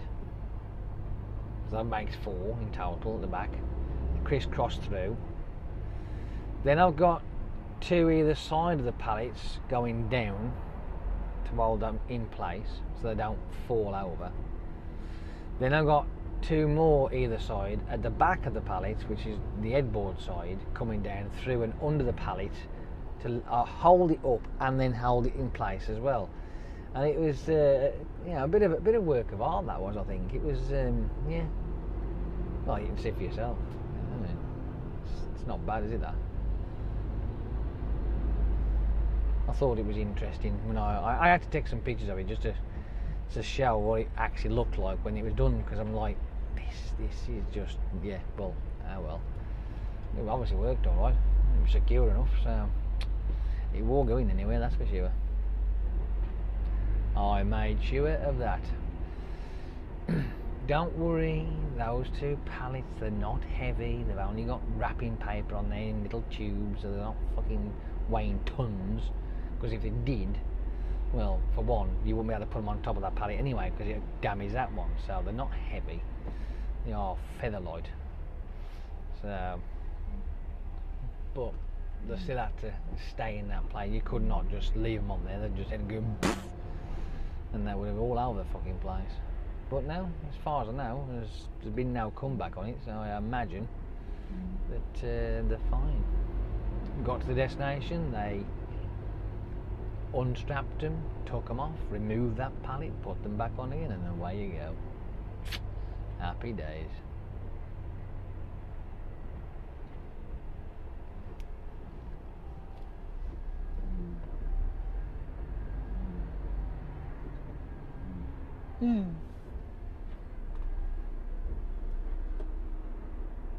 Oh man, don't you just find when it's like this, it gets dark. I mean, for me, right, what I tend to have is it makes me more tired, but it also makes my eyes ache. That's what it does for me.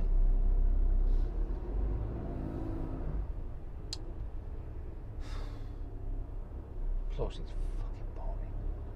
Oh, mind-numbingly boring. Not a lot we can do about it, I'm afraid.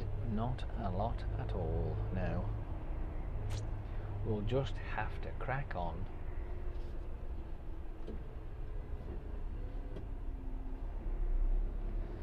Dribble our way through.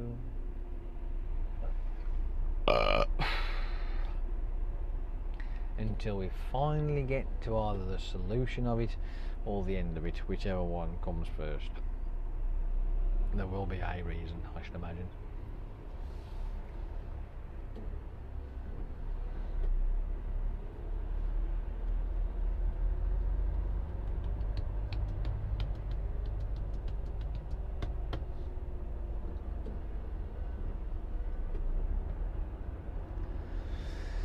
I suppose you could say that it's I am in a nice truck, so there is that benefit, I suppose. That's that Brucey bonus. Yes. But a truck is a truck when you're stuck in traffic at the end of the day. You know what I mean? It doesn't matter what vehicle you're in, you're all doing exactly the same when you're stuck in traffic. Fucking crawling. You could be in the most amazing, fucking expensive supercar, but you're still doing no different than anybody else. There is one thing you may be doing more than another though, is you're burning fuel away like it's going out of fashion. Oh dear.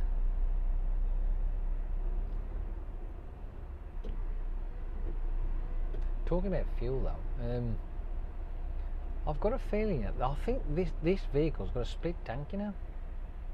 I think it has.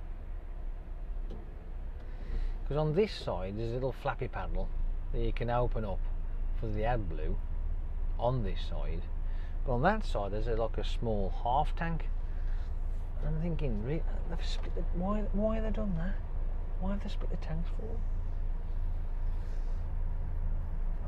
I never understand that. That just, to me, is just that is making life awkward for the sake of making life awkward. I just don't get it. I'll have to find that out, see if it is.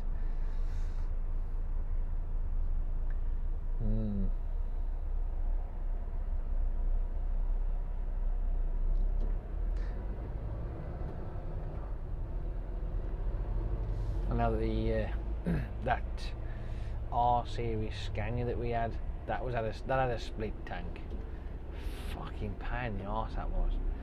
And the shit thing about it, because of it having a split tank, because it's shit, right, is that if you filled up the first tank, it would say that the fuel was full, but you was missing 200 fucking litres out the other tank, or whatever it was. I think it was like either 200 or 150 litres.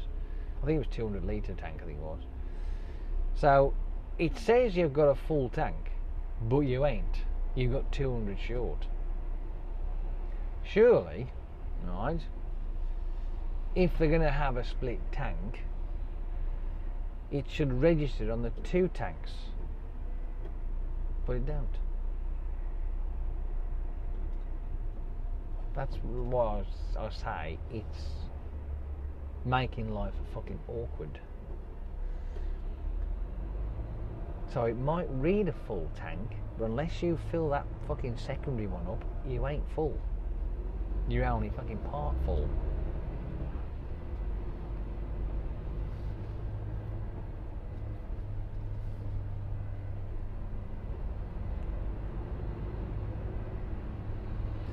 Is there any chance you can get this shit finished?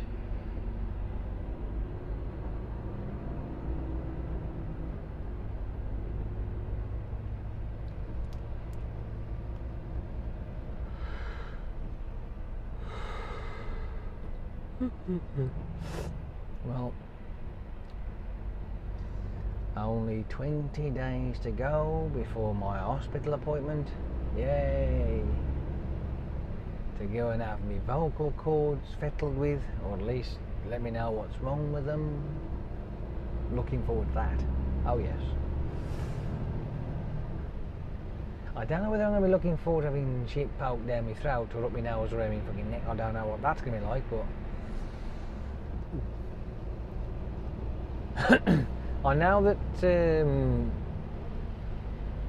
I have seen a vocal cord inspection, because believe it or not, I think it was Steve Tyler that was doing some sort of documentary or what have you, and he was in he got his own physician obviously, and he was having his vocal cords checked, like a pre-show check. I don't know what the reason was, but they went up his nose with this thin endoscope, up the nose, back to the throat and down into the vocal cords. So I'm thinking that might be the result that I might end up with. I say that because it probably would make sense, because if it went down through your mouth way and down your throat, I think you wouldn't be able to do anything, any kind of testing. So when it goes that way and through, you can still actually breathe and talk and do things with your vocal cords. But if it goes that way, you tend not to be able to, because one, you've got a fucking gob full of pipe, so that's no good. So I imagine it's going to go that way and down.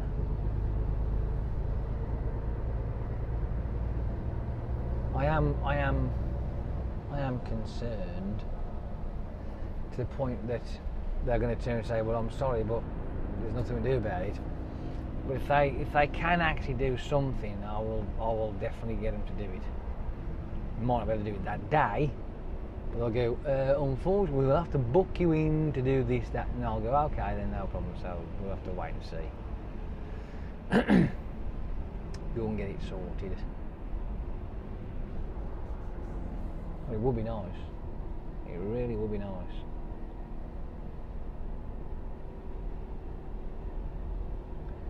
It's been so long now since my voice has been weird. I reckon it'll sound different as well, personally. But we'll find out soon enough. We certainly will. And see if we can get this to sit in the right place, because it's not in the right place, it's all over the place, it's just doing its nothing.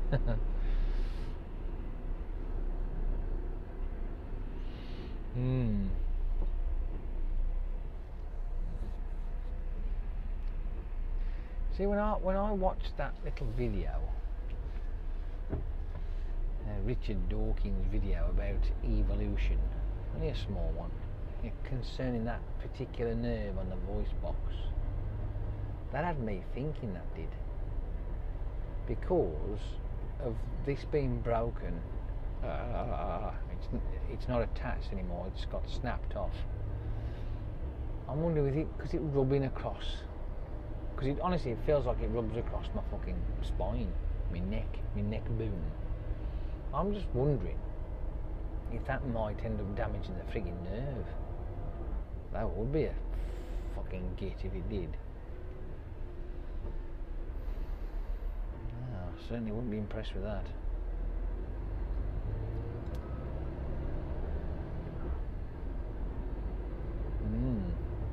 a thought, that is, you know.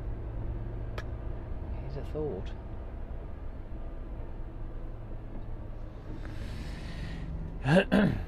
But we'll find out. I'm sure we will, you know. Sooner or later, they'll go, yeah. So, oh.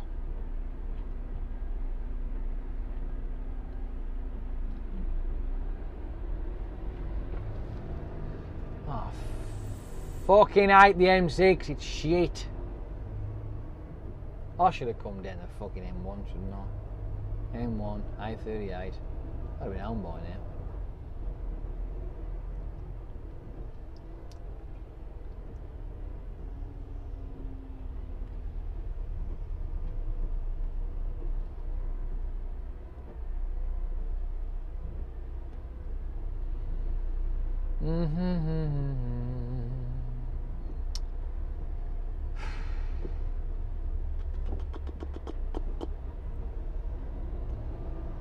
This is the sort of thing where you'd wish you did have a self-drive truck, because at least you could put your fucking feet up and let it get on with it and play something on your fucking phone and why it's doing it, you know what I mean?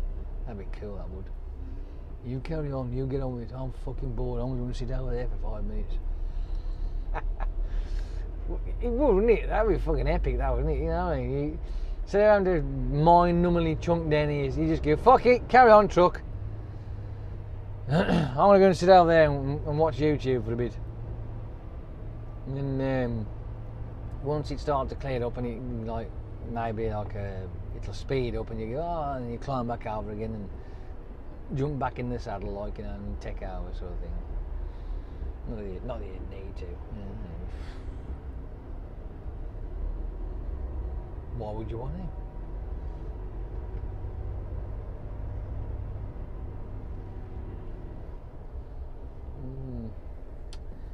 Why would you want to? That's what I say. Okay, now.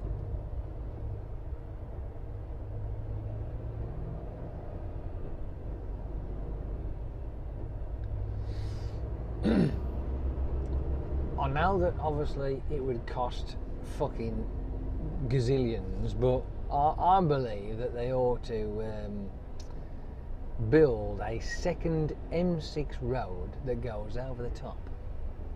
That's what I think they ought to do. And as a safety thing, I know it'd be a little bit boring for me and thee, but as a safety thing, stick all the heavy goods vehicles on the bottom and shove all the cars and bikes and vans on the top. I tell you what, they'd be queuing up. They'd be shit, they'd be stuck to fuck. And we just go, we just sail on through. It'd be brilliant, wouldn't it?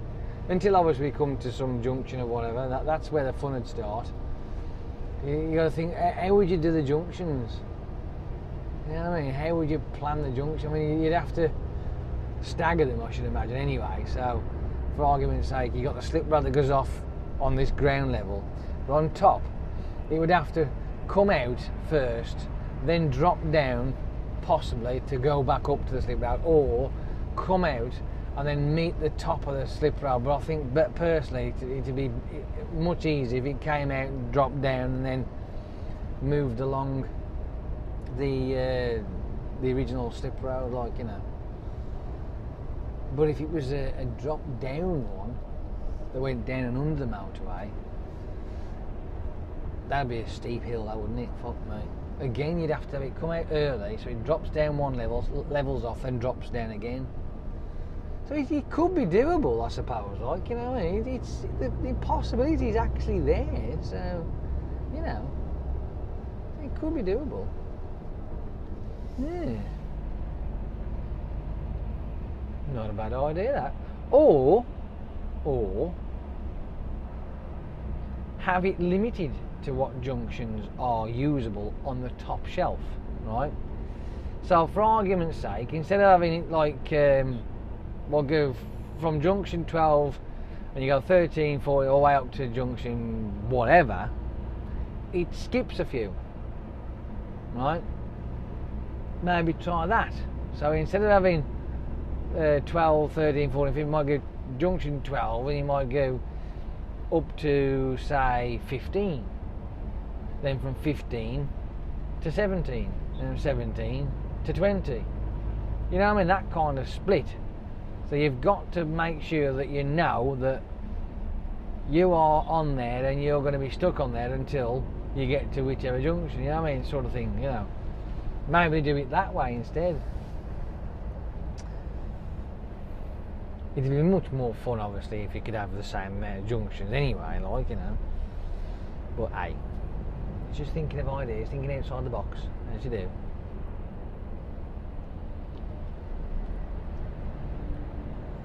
I mean, it's now more bizarre, right, of either having the A63, yes, you heard me right, which is the one that goes off the end of the M62 towards Hull, having the A63 just before it gets to Hull, right, itself, goes under, tunnels under, and comes out the far back end of it. That was an idea, right?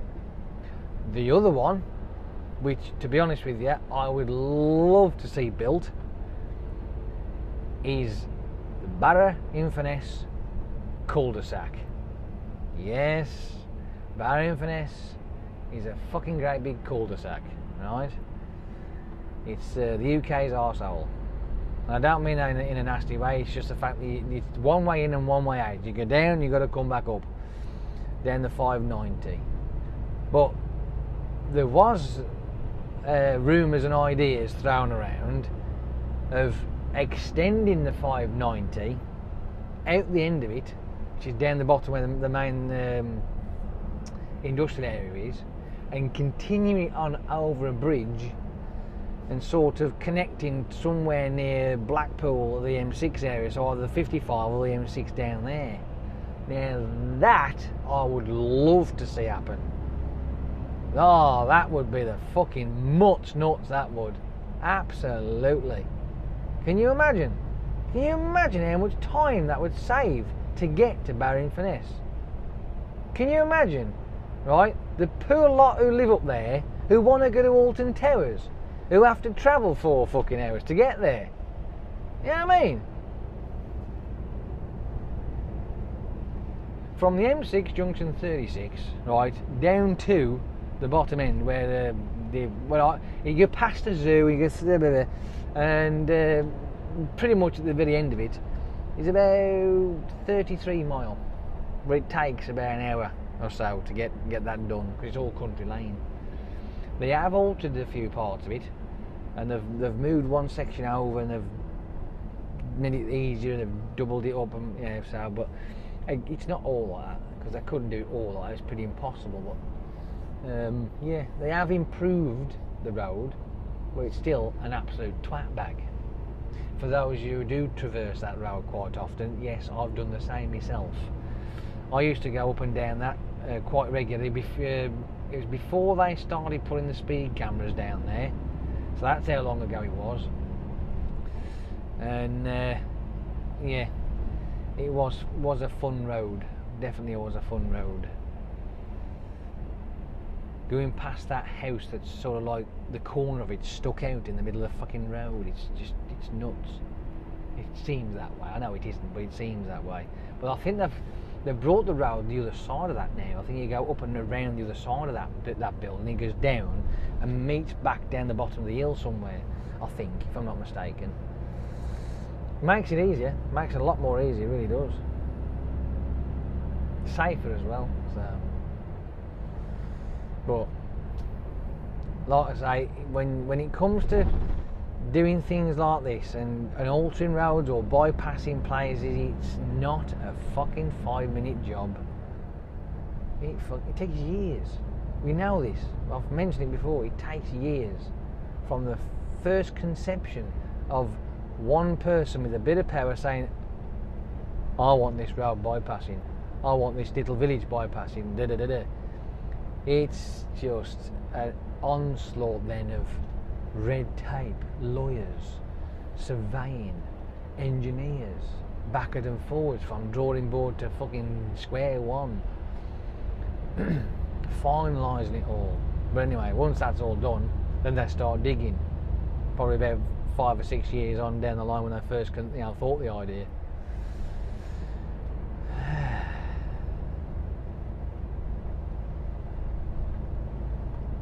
I mean, sometimes I suppose there are times when roads have been, places have been bypassed or roads have been extended, and they have put a bit of a rush on it, but never really that quick.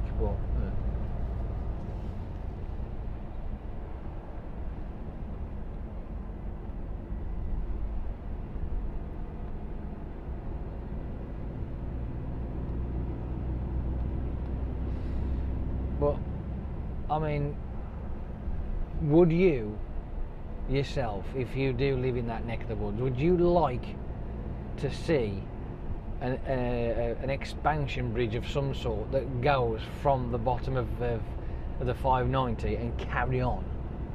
I'm sure that's pretty much where it would end up. It'd either end up somewhere just above the M55 onto the M6, or it might actually hit the M55. I wouldn't know, because I don't know the geography at all, but that's the sort of the idea that's in my head, if you like. But that's pretty much where they end up and staying anyway. So. But wouldn't it be fucking awesome now? It'd be the tits. It really would. It would probably cost a few trillion to make it, because it'd be one fucking long bridge. It really would. And it'd probably take today's technology. Fucking hell. I mean, dare I say it? It's going to take at least somewhere, being rather sceptical, 5 to maybe 10 years to construct the whole thing from start to finish. I don't know, because I mean, I don't know how many miles it would be. I don't know what the kind of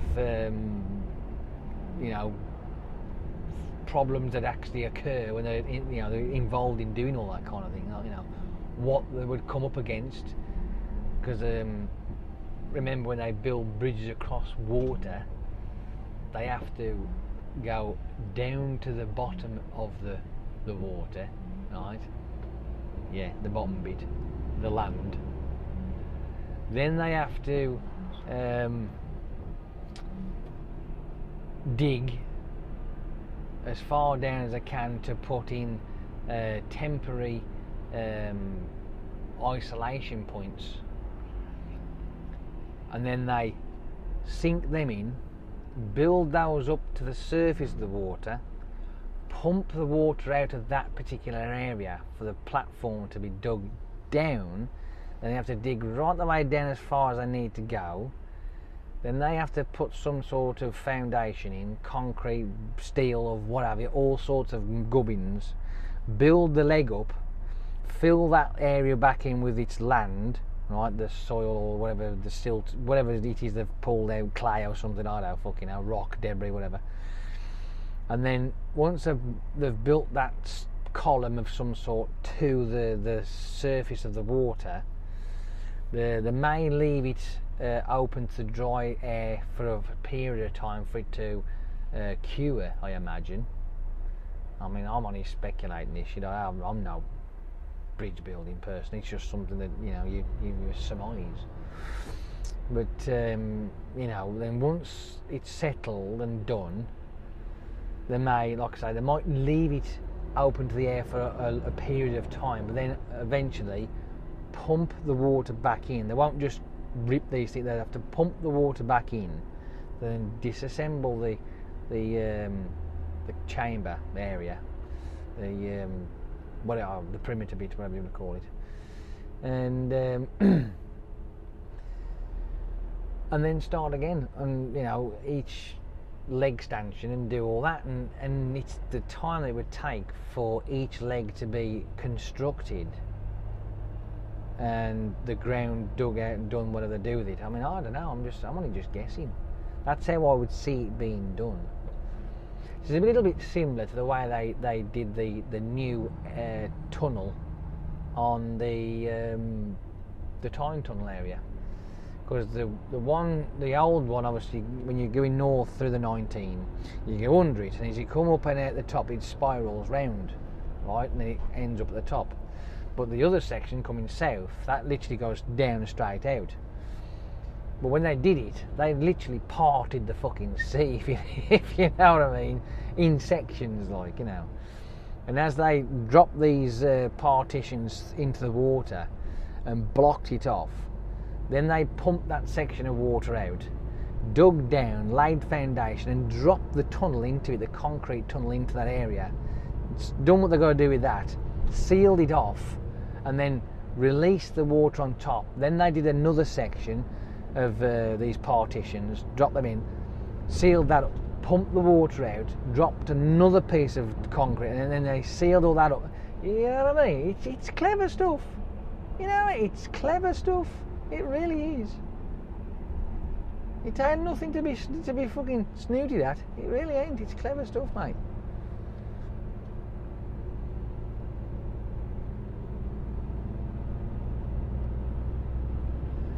I mean, obviously, if they did do something like that, digging putting a bridge across all that up in Barry-in-Furness area, I mean, you've got to go further, haven't you, when you think about it? You've got to wind the clock back a bit further from when people are obviously surveying the land.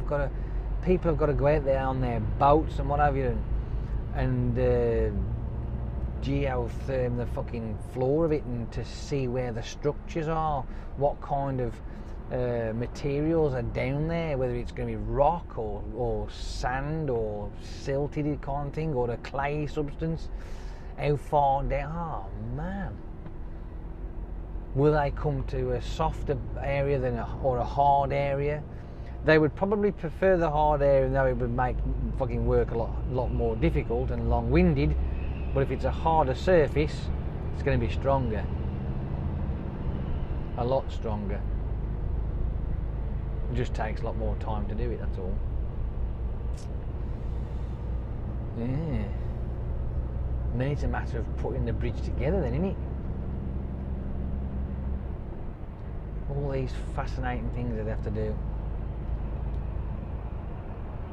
And then finally, when they finish construction of this bridge in, let's say, what we in now? If they started now, oh no, let's be realistic, in 2030, and it's opened up at this grand opening. Oh dear. I don't know how long it'd take, because to me it'd be a mammoth task, I think, personally. So I have no idea how long it would take, and how much money it would take, and how much materials it would take. It's just mind-blowing. Absolutely mind-blowing.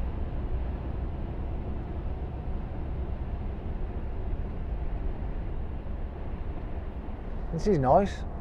Getting a bit of a squirt on for a bit until we don't.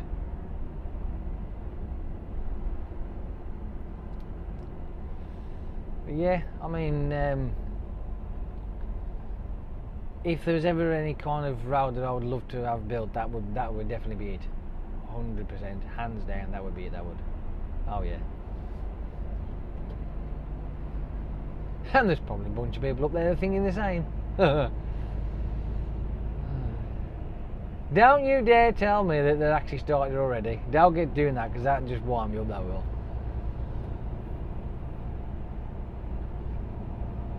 You know full well I would check if it was.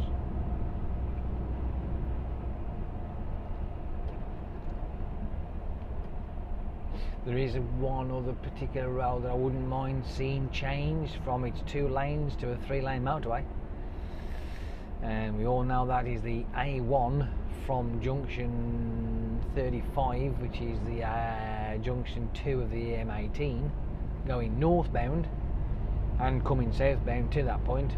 That needs to be 3 lanes all the way, up and down. Anything and everything that's in its path wants to be fucking bulldozed and flattened and fucked off.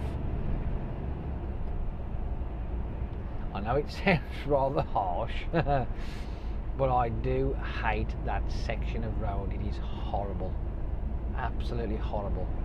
If I can avoid it, I tend to do so. As a matter of fact, to be honest with you, when I'm coming down that neck of the woods, I tend to be hopeful for the sign saying delays between junction 41, blah blah blah, and I go, ah, because at least then it's an excuse. Ta-ta, people.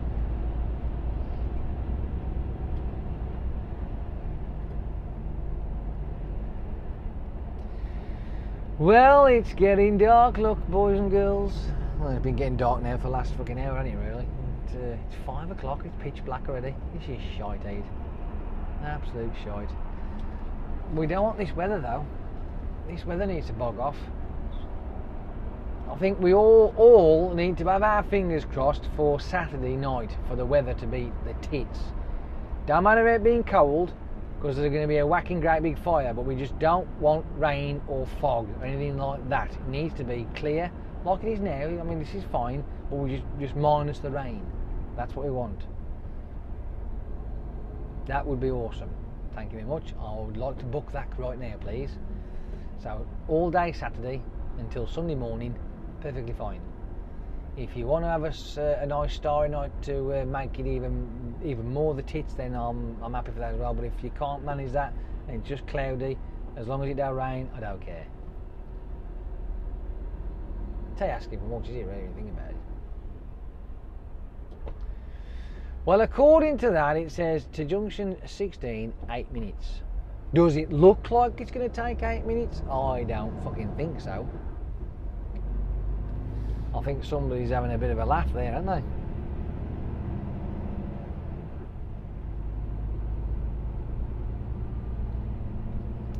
Bit of wishful thinking, I reckon.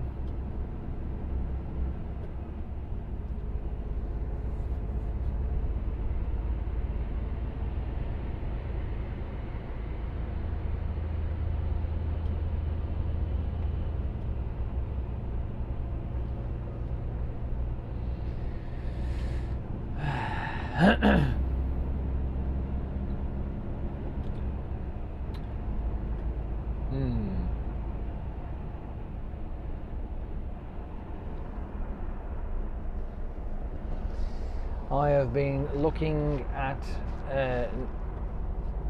new cars on eBay, and as much as I would like a nice little dinky thing for value, I'll still keep looking at the Ford Explorers. Oh dear. I don't know what it is about. I do like my beast. Yeah, it's expensive, but I do like it. My mum's got herself one of those, the new shape KA.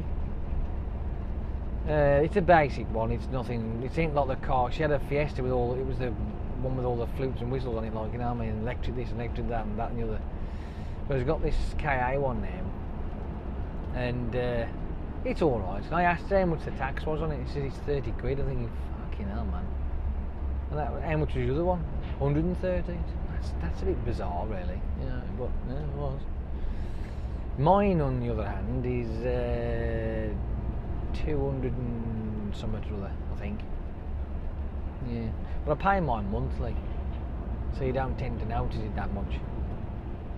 But that's the reason why I wanted to change my car for something a little bit dinkier, so I could save a bit of money on insurance and on tax as well, like, you know. So I don't know. I just don't know. We can only do our best. But the thing is that these little dinky cars are only like yeah. I wouldn't mind having a smart car, but I can't find a decent one for you know, a reasonable amount of money. Yeah, I know. I'm trying to find a decent one that's cheap as chips, like, you know, but that ain't happening. And that's pretty much what I'm trying to do, but it just... And I will be honest, even though the smart car is made by Mercedes, to be honest with you, it ain't. In my eyes, they've not really got a good reputation. Because after around about the 50,000 mile mark, most of the vehicles that I see on there are like, you know, that it runs fine but we've got a gearbox issue, runs fine but it's misfiring, you know, there's loads of things happen to these things after these small amount of miles. But you could say, well, is it really a small amount of miles with a 3-cylinder fucking 700cc engine? Well, I don't know. I mean, you would have thought if it's built by a reputable company like that, well, in theory, it should, you know, last longer than frigging 50 to 70,000 miles before it's fucked and needs to be rebuilt. You know what I mean? Or the gearbox falls out of the arse end of it, like, you know. What's all that about? Oh, I don't know. Then you got those, the Fiat 500 ones. Well, I mean, even those look nice. I wouldn't mind having one of them either. I could quite happily have one of them. Again, cheap. But it's finding one to buy, which will then in the long run save me money. But you can pick up a Ford Explorer V6 4 litre, you know, with the same kind of mileage on 60 to 70,000 miles for around about 400 quid, like, you know. And yeah, you can have that. Whereas these things, they're like 1,000 plus. I'm like, nah. You know why, obviously, because one saves you money, one wastes money. That's the reason for it all. That's the be all end all of it, isn't it? But hey, yeah, what do you do? It's a dilemma. It is a dilemma, absolutely. Come on now, let's have a bit of a squirt on. Let's push it now. Come on, let's stretch your legs a bit. Come on. We've been suffocated for the past fuck knows how long. Let's get some fucking momentum on the go.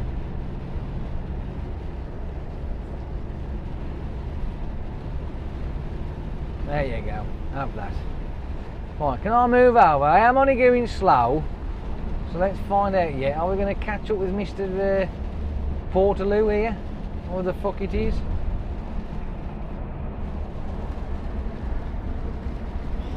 Fucking hell. Ooh.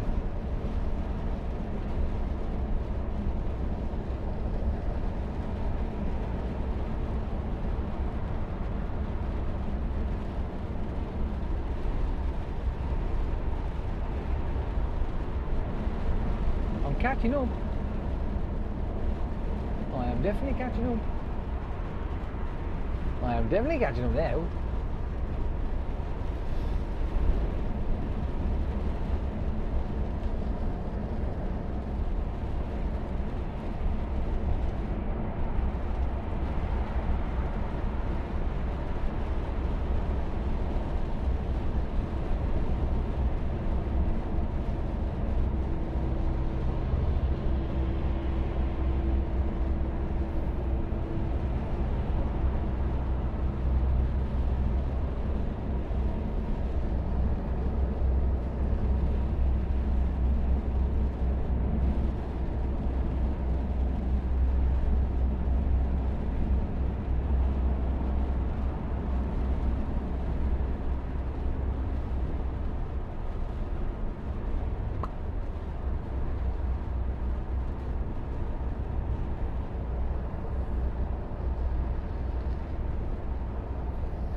It is so much better now that we've got ourselves a bit of momentum.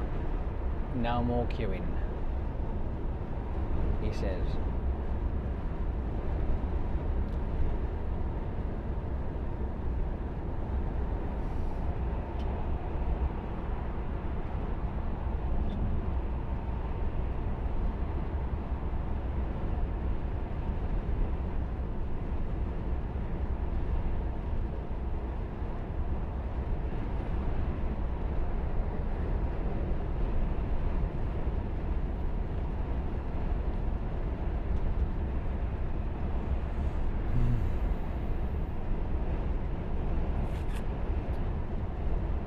looks like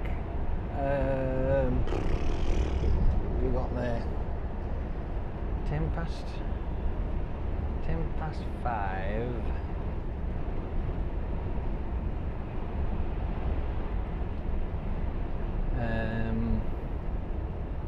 Coming up towards junction 16 now.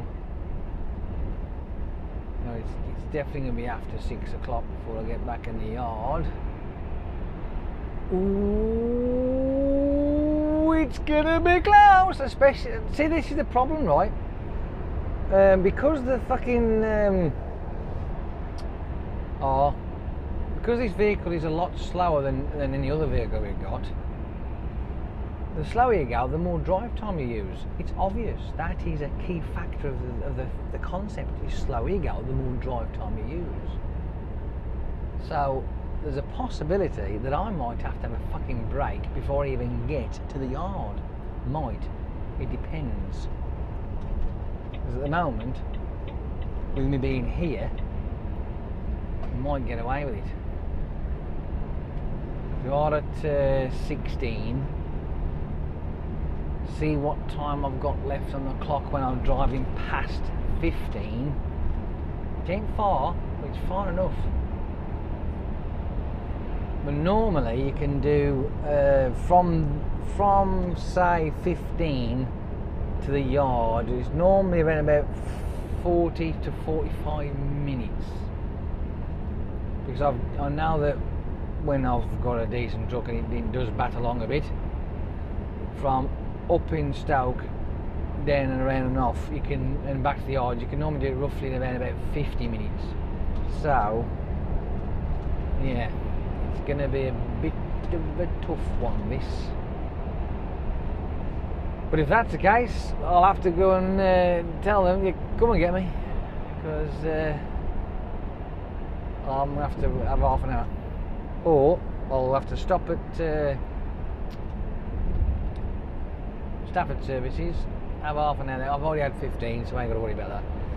So I can have half an hour there and then continue on. So it means I'll be delayed even longer. And I don't want to be delayed even longer, thank you very much. I just want to get home and have done. That's all I want.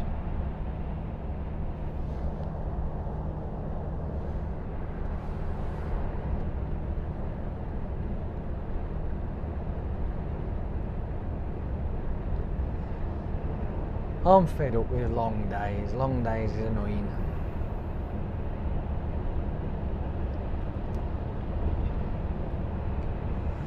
Granted, it ain't that long today. When I do get in the yard, it will probably just over 12 hours, which is not too bad. Well, that was poor. You're supposed to signal before you move, not fucking move then signal. Ah, well.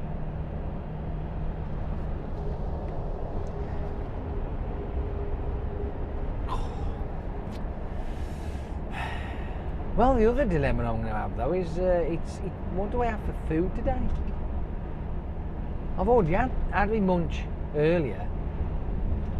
But what shall I have later? Do I really fancy anything later? Probably not, actually. I ought to have a bit of a break from food, to be fair. Yeah, I know. Have you noticed that this little journey that we've been driving along, I'm still flapping my gums a bit, trying to keep you amused, even though now it's pretty much fucking mute. You can't even see me. It's pitch fucking black. Ah, well, never mind. Not to worry. You get the odd glimpse now and again with a shine of light.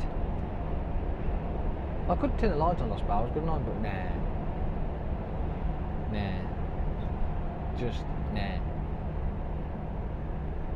Right, then we've got 55 minutes left driving, and we are still nowhere near 15 yet. Oh, this is going to be a proper day, this is, isn't it? Another one of those shit days.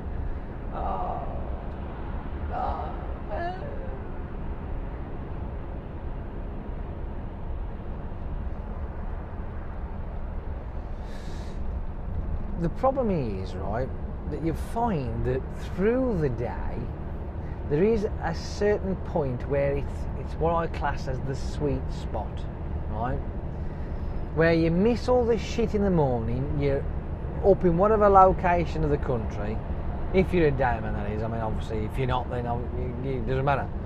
But for me, it's like, if I start at a certain time in the morning, I tend to miss all the crap in the morning in my area and get to my destination, do that, and then I'm on the way back and I tend to miss most of the crap on the way back to get back to the yard. That's what it used to be like. But of late, it just seems that you get up, you go to work, you get yourself sorted, you're on the road and you hit crap. Then you hit more crap. Then you hit some more crap.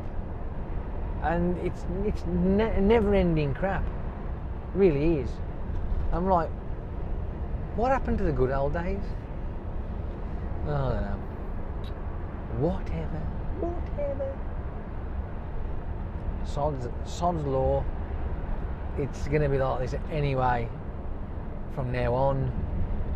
We'll end up queuing up most of the time, more cars being produced, more people driving. Because don't forget, right, it is an inevitability because, one, we as human beings are living longer, right? So that puts more people on the roads because more people are passing the tests each day, right? Not just once in a blue moon, it's every single day there is a new driver. There may even be an amount of new drivers per day, right? So they're constantly adding to the traffic on the roads. And there's more new drivers being added than there are drivers being taken away. And I'm not going to go down the morbid path saying the ones that are being killed on the roads. No, I want about people who get to the point where they're too old to drive, right? Or they're just, they're just too old. And at the end of the day, they can't do it because they're just too old, right? They've come to their end of their cycle and they just can't do it no more. So, you know, there's always that. But I bet any money that the percentage of drivers that are leaving the road through natural reasons because they're just too old to continue anymore, they can't get their licence because of whatever reason. Well, I think personally that you know, that's it. There's not so many nowadays. It's less. And this is the reason why we're getting so much traffic. Plus, as well, obviously I also think that the driving standard just seems to get worse with it as well. But that's my opinion. I'm sticking to it. This dipshit in front of me here, right? He slowed down. That lorry had to overtake him, right? Why? What the fuck is he playing at? So actually, this vehicle in front here is going a lot slower than I am. Just a couple of them are actually. He's got a fucking sports car there and he's driving like a complete spanner. Look at him. Bell end. Why have it if you can't drive it? Okay, dude, you had all that road and you decided to stick your indicator on then. Oh, give up.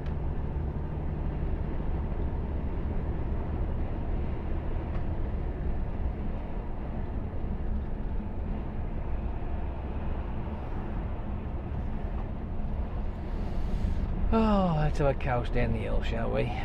And get past the old goody. We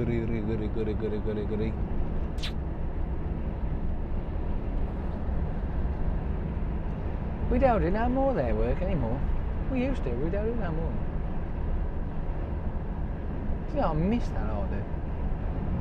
going up to Haydock. I used to like that one. The reason why I liked it is because when you get there, you're on the bay. You could be on the bay for at least 2 or 3 hours. And it never bothered me that day because they was quite happy for you to go off into the canteen and have yourself a breakfast if you're early enough, or a dinner if you're late enough. And they was happy with that. They did change the rules a little bit where you could walk through the shop floor, but people being people, certain drivers were doing shit that they were not supposed to do, and they banned them from walking through the actual building. So they have to walk around the outside now. But at least they still allow the drivers to go in there. But because of certain individuals being dipshits and ruining it for everybody else, you have to walk through. You have to walk around, should I say. No more walking through. But yes, I enjoy going up there. Don't bother me. Stick the telly on, watch a bit of telly, do this, do that. As soon as I'm loaded up, yeah, no problem, off we go. We don't do it no more. Strange.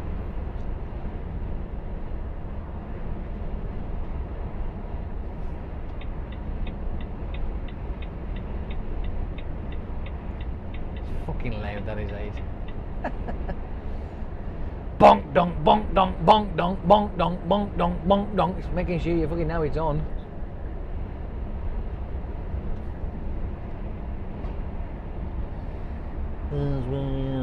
There we are. So, ooh, it's touch and go, Touch and go. This is now junction 15. Which is now balls me up, so I've got to try and get over if I can. If I can. But it depends, because Mr. FedEx might be faster than me. Thank you, dear.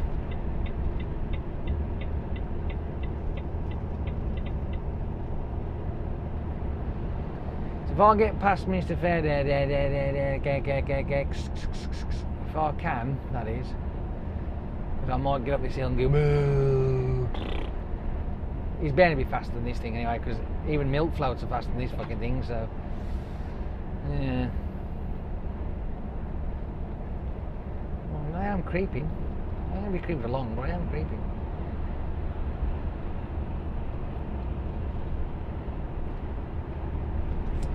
Shall I, shan't I, shall I? I'll pull in, fuck it, I'll move over. Because I'm dying. My speed is dying. Just dying to death. It's not good. It's not bad, but it's not good.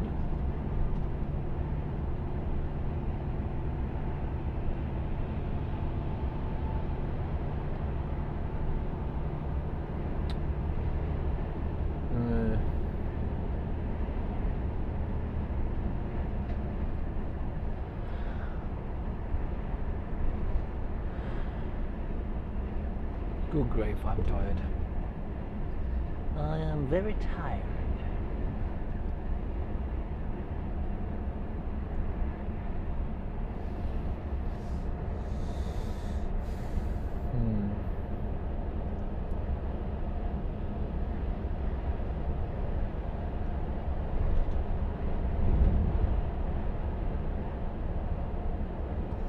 Right, and we've got 45 minutes to go.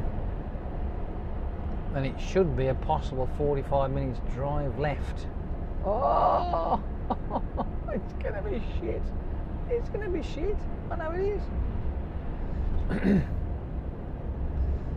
I will laugh my cobbly-wobbles off if I end up getting stuck on the street just outside our work. I really will. I will stop, pull up, take my card out, put all my stuff away, walk to the gate there and say, someone will have to go and fetch it, it's just parked out there. Oh dear. I've run out of drive time.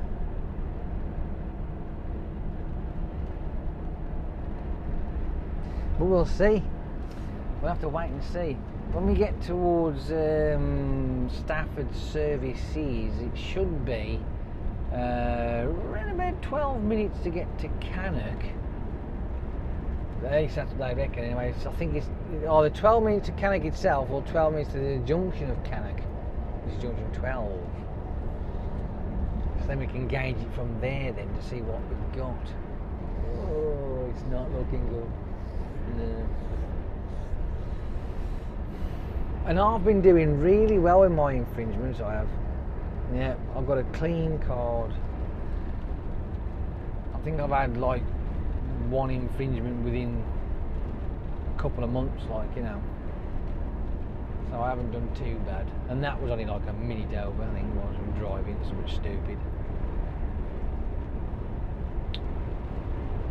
But it's clean at the moment,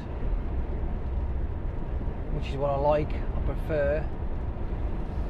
I mean, you do try your damnedest not to get caught, you know, caught out and end up, I mean, yeah, okay.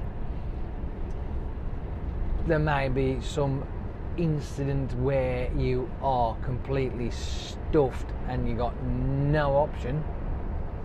That's always a possibility. That tends to happen when we have a severe snowfall, and even Voucher go, do you know what? Forget it. Don't worry about it. And honestly, if it does get that bad, they know they ain't going to be stupid about it. They do know. So, you know. But yeah, sometimes you might just misjudge it, because any normal time, after doing certain runs over a period of time, you go, well, yeah, I'll do it in that amount. Then all of a sudden, this one particular day where you're expecting to get there at a time, somebody fucks your day up by crashing and delaying you. You know what I mean? So you try your best to do what you can, but, you know, granted, they would like you to do your best all the fucking time, but life ain't like that.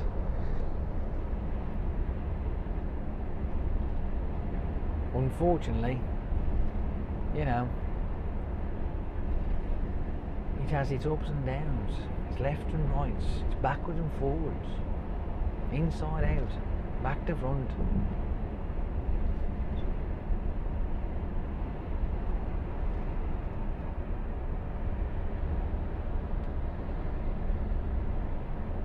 Fuck. Can't that be dimmed any more than that? It's like a fucking blowtorch in me fucking eyeballs, that is. It's pretty crap. It's really bright.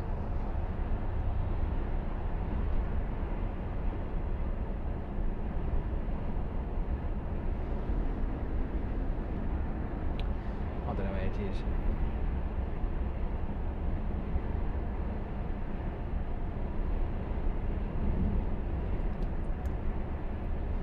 Well, I certainly wasn't expecting it to be this long. I really wasn't.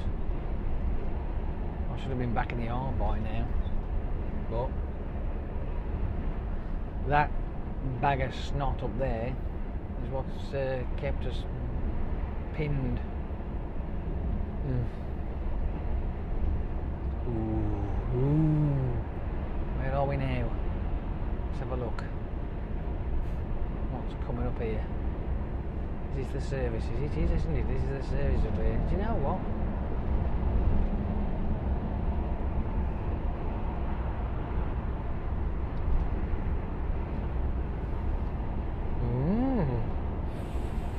Fascinating.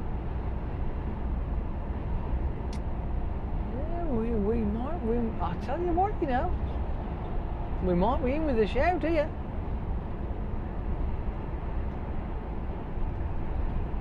Okay, people, why are we bunching up?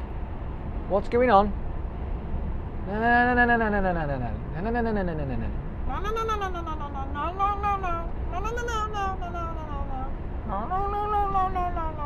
I don't want none of that shit.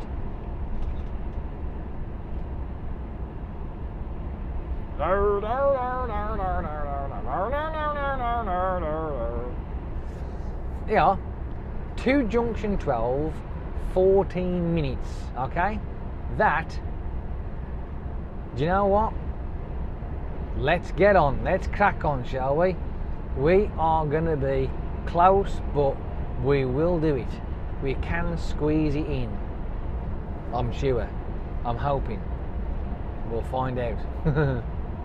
Just keep on pushing it. Keep on pushing. Oh, what now?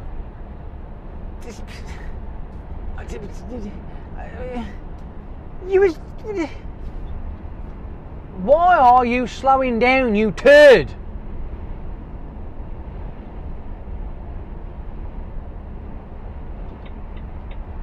What an absolute fucktard.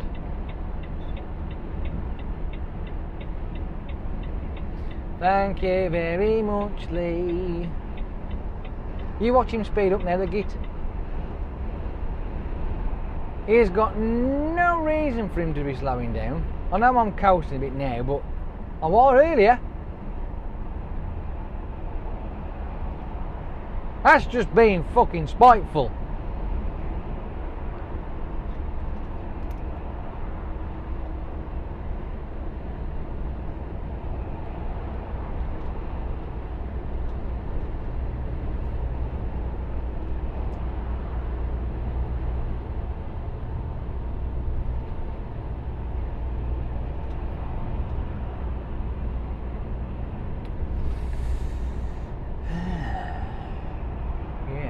Yes, indeed. Indeed, indeed. Oh, yes.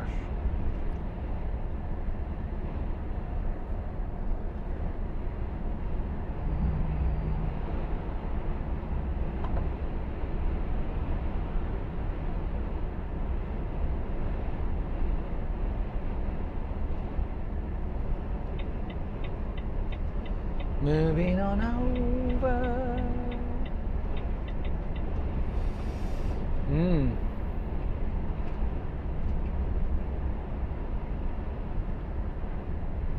So we may have a bloody good chance of doing this.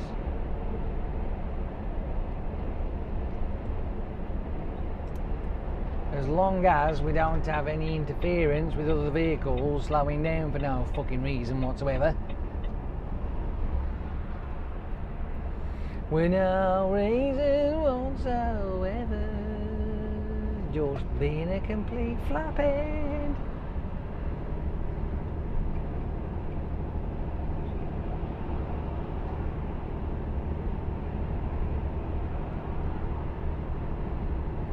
Come on now, you can do it. Come on, push it on. Push, push, push it on. Keep on pushing on. Push, push, push it on. Keep on pushing on.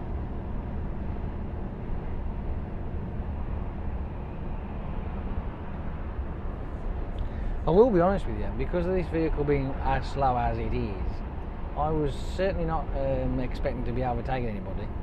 I really wasn't at all. No way. That was the last thing I was ever thinking of. That was the last thing I was ever thinking of. Yes, indeed.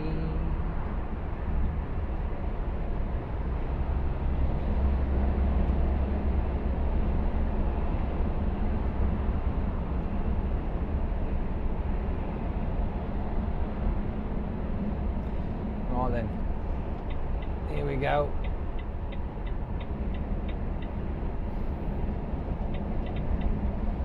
Now we're at junction 14, 10 minutes to go I think, and we should be done.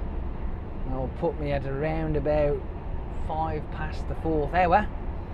That's plenty of time that is to get up the A5 then to our yard, so we should be alright there. We should be alright.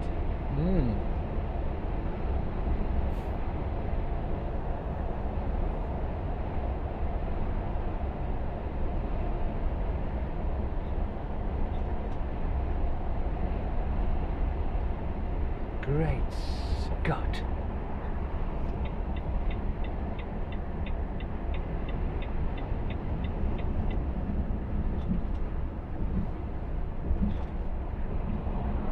This is heavy.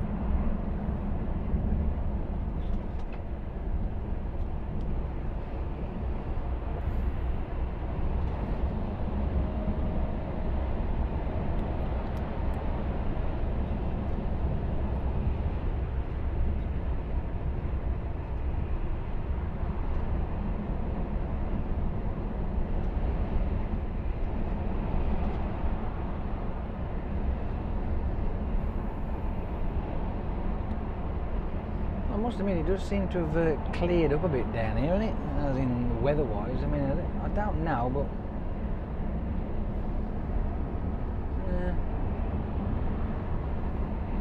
I'm sure that I can see stars.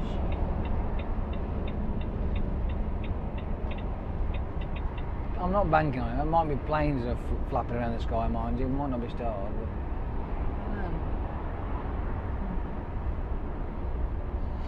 we all know when the stars are out at night, it's going to be a frosty morning, without a doubt.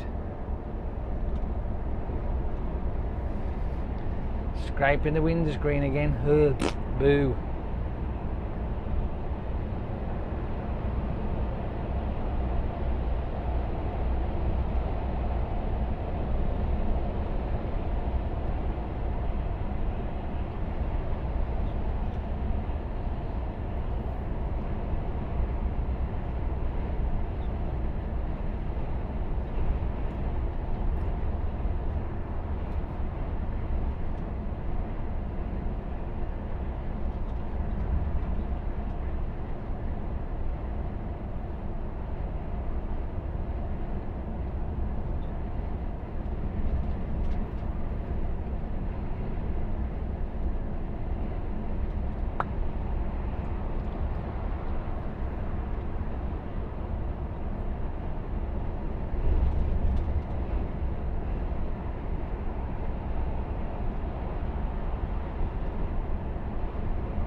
It's always nice when you see this junction 13.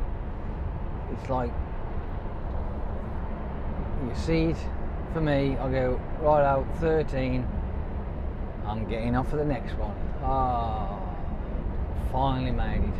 We're almost there. We haven't got far to go. Yep.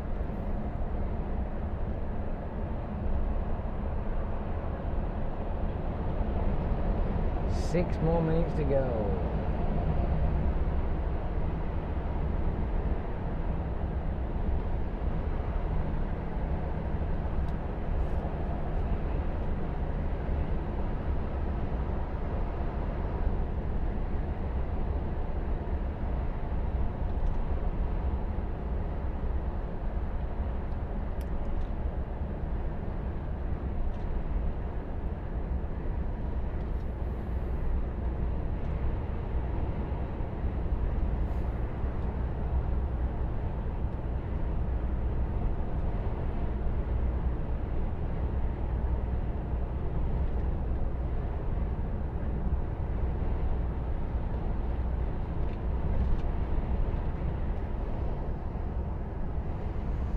We might actually be back before 6, you know. No. Probably about 10 past, I imagine. It's 22 now, so.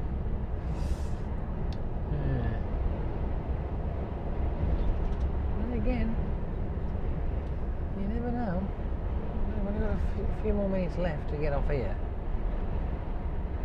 Possible then.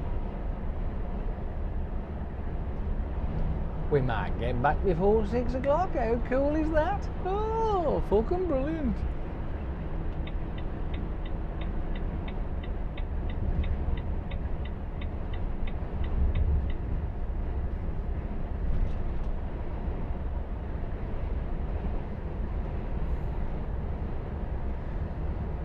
And then tomorrow it'll all start again. Yay! Brilliant.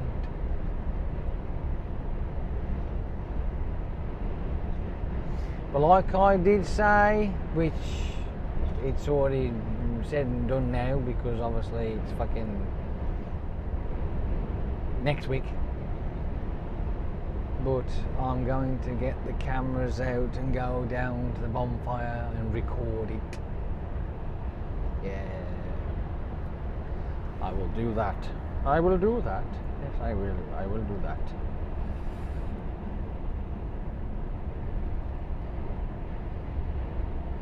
It'll definitely be interesting anyway. But obviously it depends on just depending on the weather though. I mean, I don't know. Well, let's just look at it like this. If I have already put a video up and there's a bonfire out, and well, you know, then fair enough. But if there isn't if the weather's now good, then I ain't gonna do it. I can't be bothered. I've got to get you out. Why can't I get you out? Ooh. Ow. Oh, couldn't it?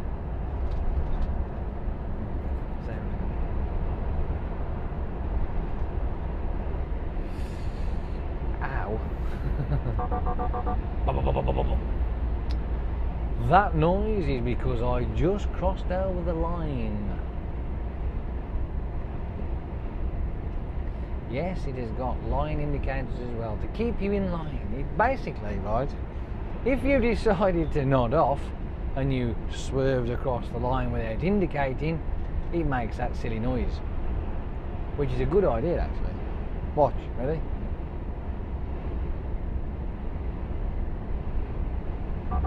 See? Unless you actually indicate, it'll you know, it makes that noise. Oh dear. Special features those, mate. Safety. To stop it from making that noise, you have to indicate first. And I only did that just to prove a point, so don't get going on about it.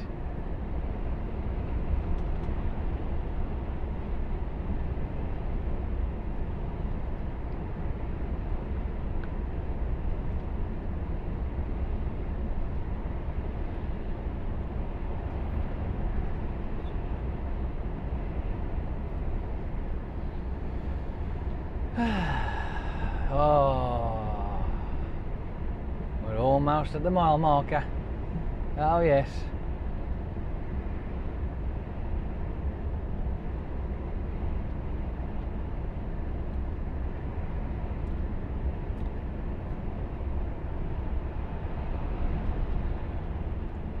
I can't wait to get out and stretch my pins.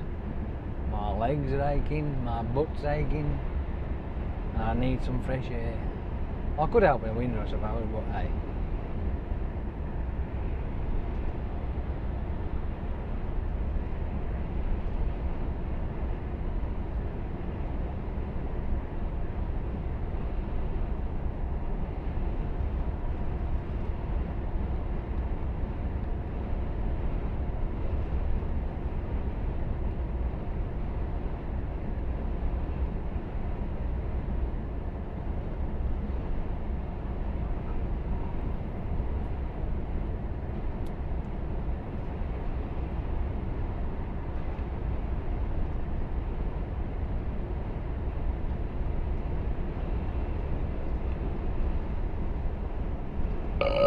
I think if I if I am in this vehicle again, I'm going to have to get me my tripod and my bungee cords out, so I can have the camera in the centre of the vehicle like I normally do, because it ain't working like that. No, is it fuck? It'll do for this one now. I'll have to try and devise a way of doing it next time. Think of something, have a strategy.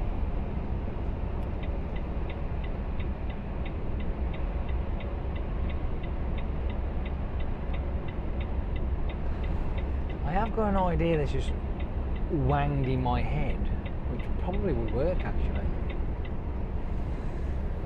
because I could use those clamps I've got, those what's the name ones, they'd do it if I'd use the two, spanned a piece of tube between the two.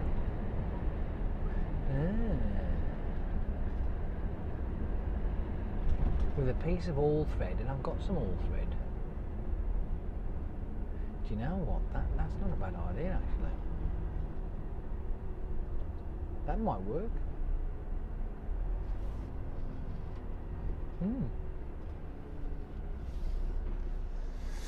There you are then. That's sorted that out. That just might work.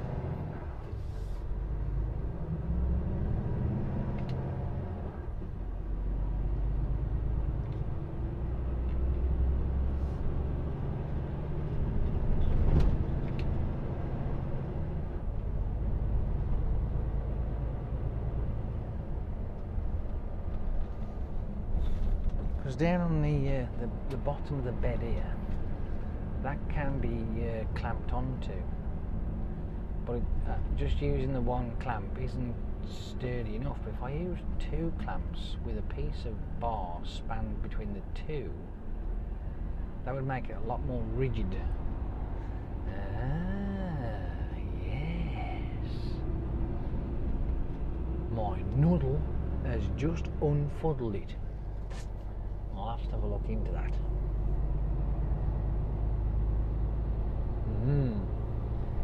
Obviously I've got to have a way of stopping it from twisting around, but if I take a notch out of each end of this small piece of tube so that the part that I want to attach it to fits inside. See, my brain is just astoundingly good at coming up with some fucking super codges. Well, obviously, if you've got to this point in the video and you're listening to me waffling about this, I will actually, I'll put that together as a video, I think. My little codge bodge, I think that would be fucking awesome, that would. Yes, very good indeed. Okay then, that's settled. That is what I will do. The new. I think that would work a charm actually. Sort of either end about say an inch in, put a cut with the axle so it cuts halfway through the tube, and then from the end of the tube to the slice cut through that, and then open those edges up so they're straight, and they'll sit over the top of the pin point. There's a pinning point where you attach the camera to. Sits over that, so I can then put a pin through that, and it'll hold them secure together. But you got to make sure you make it even, else it'll just won't work. So yeah. That is a bloody good idea. That is. I could definitely do that. That would work. That would work really well. It doesn't have to be a big piece of pipe either. It only has to be about 4 inches. It doesn't got to be a long, because the shorter, I suppose, the sturdy it'll be anyway. So that'll get down really well. That will. Come on, Bellend.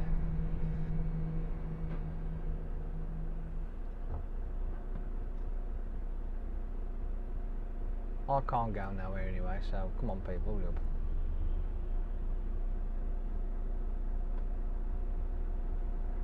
Come on, come on, come on. They don't like you, mate. Don't worry about it, you can get the next one. See, this is the thing that I was concerned about, is this lark. Been chunting up this bollocks now for the next fucking 15 minutes. Which I don't want.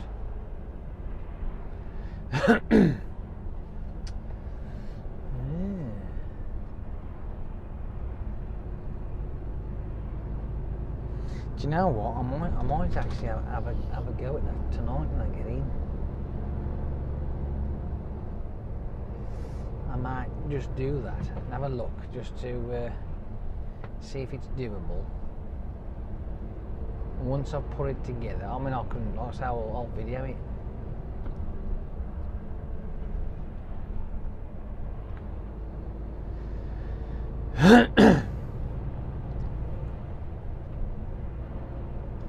Just to show you what my codge is like. Because I come out with some good codges, you know. I really do. Sometimes I do come out with some bloody good codges. It's like my my Bluetooth cassette, right? So that I can play my music out my phone through my cassette player in my car. What you doing, Bellend, you fuckwit?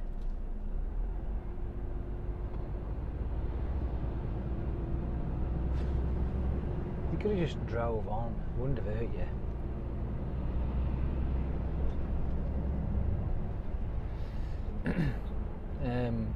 My Bluetooth cassette thing, I've put a permanent power supply to it,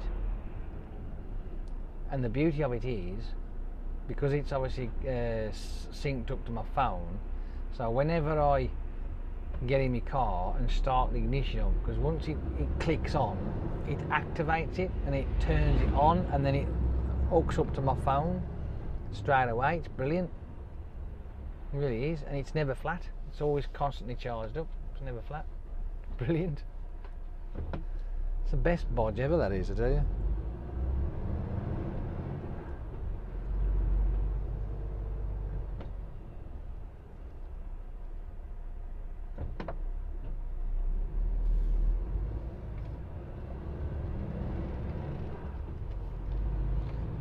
There we go.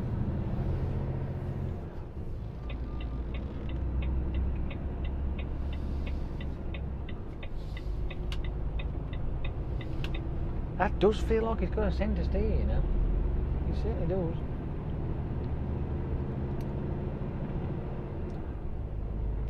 I ain't got time to flash about. I've already done my bit for society.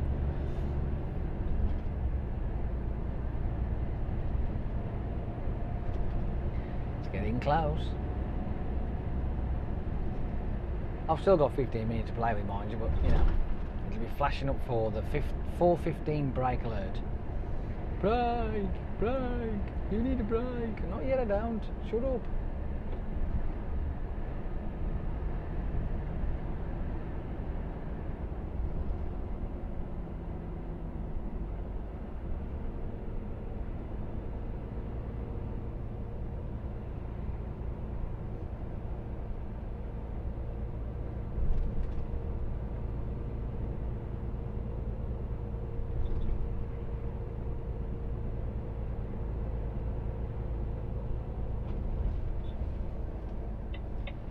There he goes, flashing up.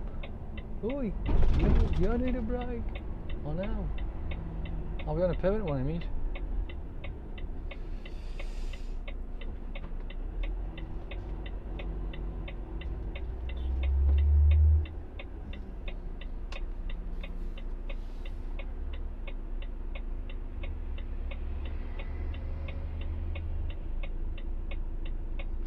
You would have thought that once or twice would have been enough flashing up saying that I need a brake. Oh, now I need a brake.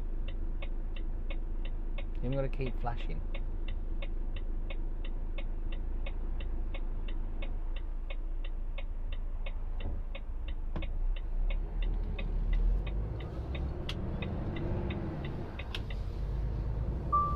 Bong bong, bong bong. Prepare for break. I will. As soon as I get in the yard.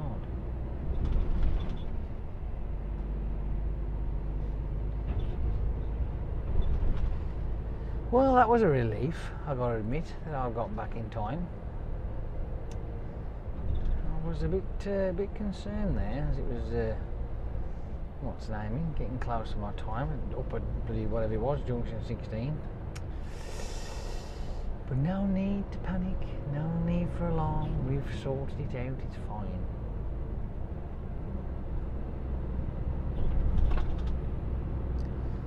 Happy days, that's what I say, happy days. Bong, dong, bong, dong, bong, dong, bong, dong, bong, dong.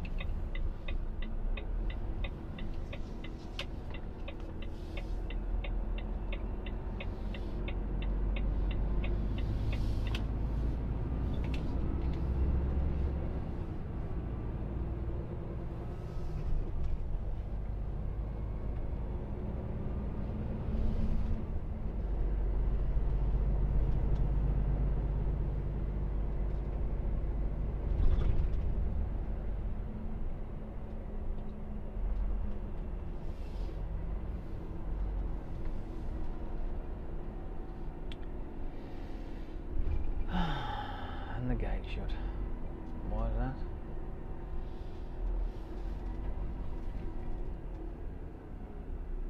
Because there's no fucker in there. Why is there nobody in there?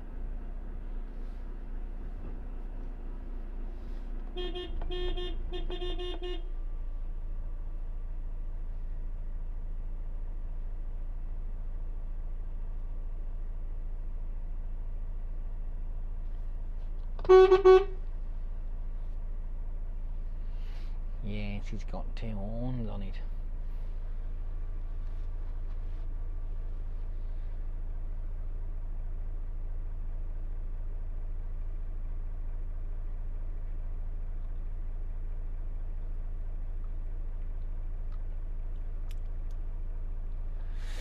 Well, there you have it. Nails Jelly Spoons, another epic drive along with nighttime driving, with me just totally and utterly flagging the fuck, and yeah.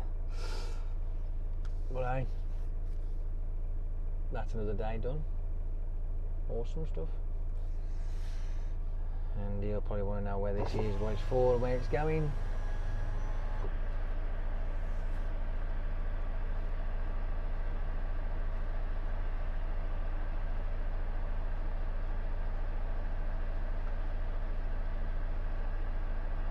Come on, dude. I'll die of old age.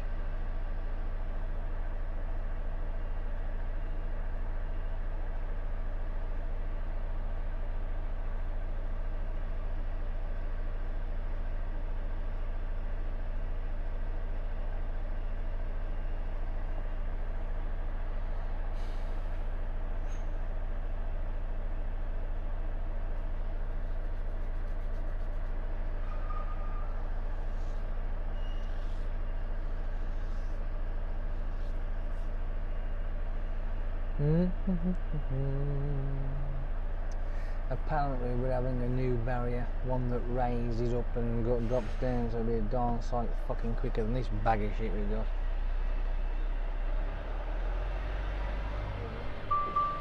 $713 for Mega. Mega? Yeah. What's your name, my friend? Walton. Walton. Walton.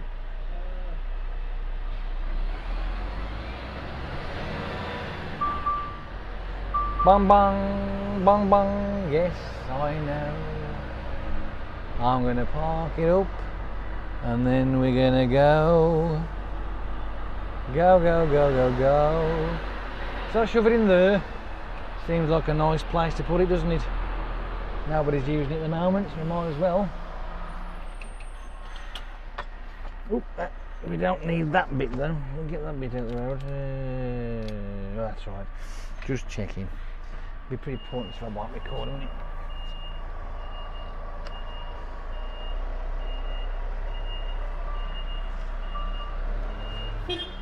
Beep.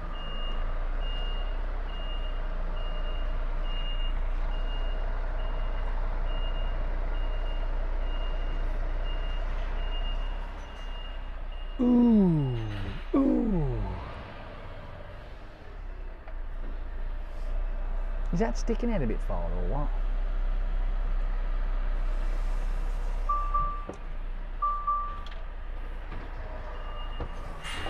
Come on, get round, you fucker.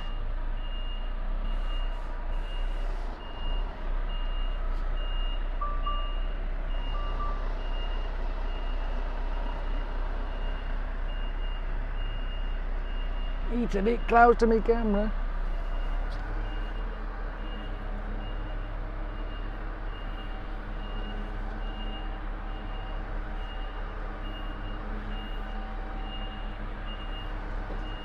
Do you think that reverse bleeper could be any louder?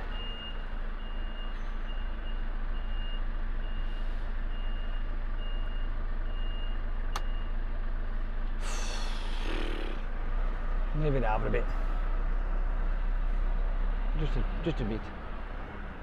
I'm trying to find the fucking lines. There's lines here somewhere. I might not better get right on them because that trailer's a bit close. As long as I'm near enough. Aha! Can just about make them out in the dark.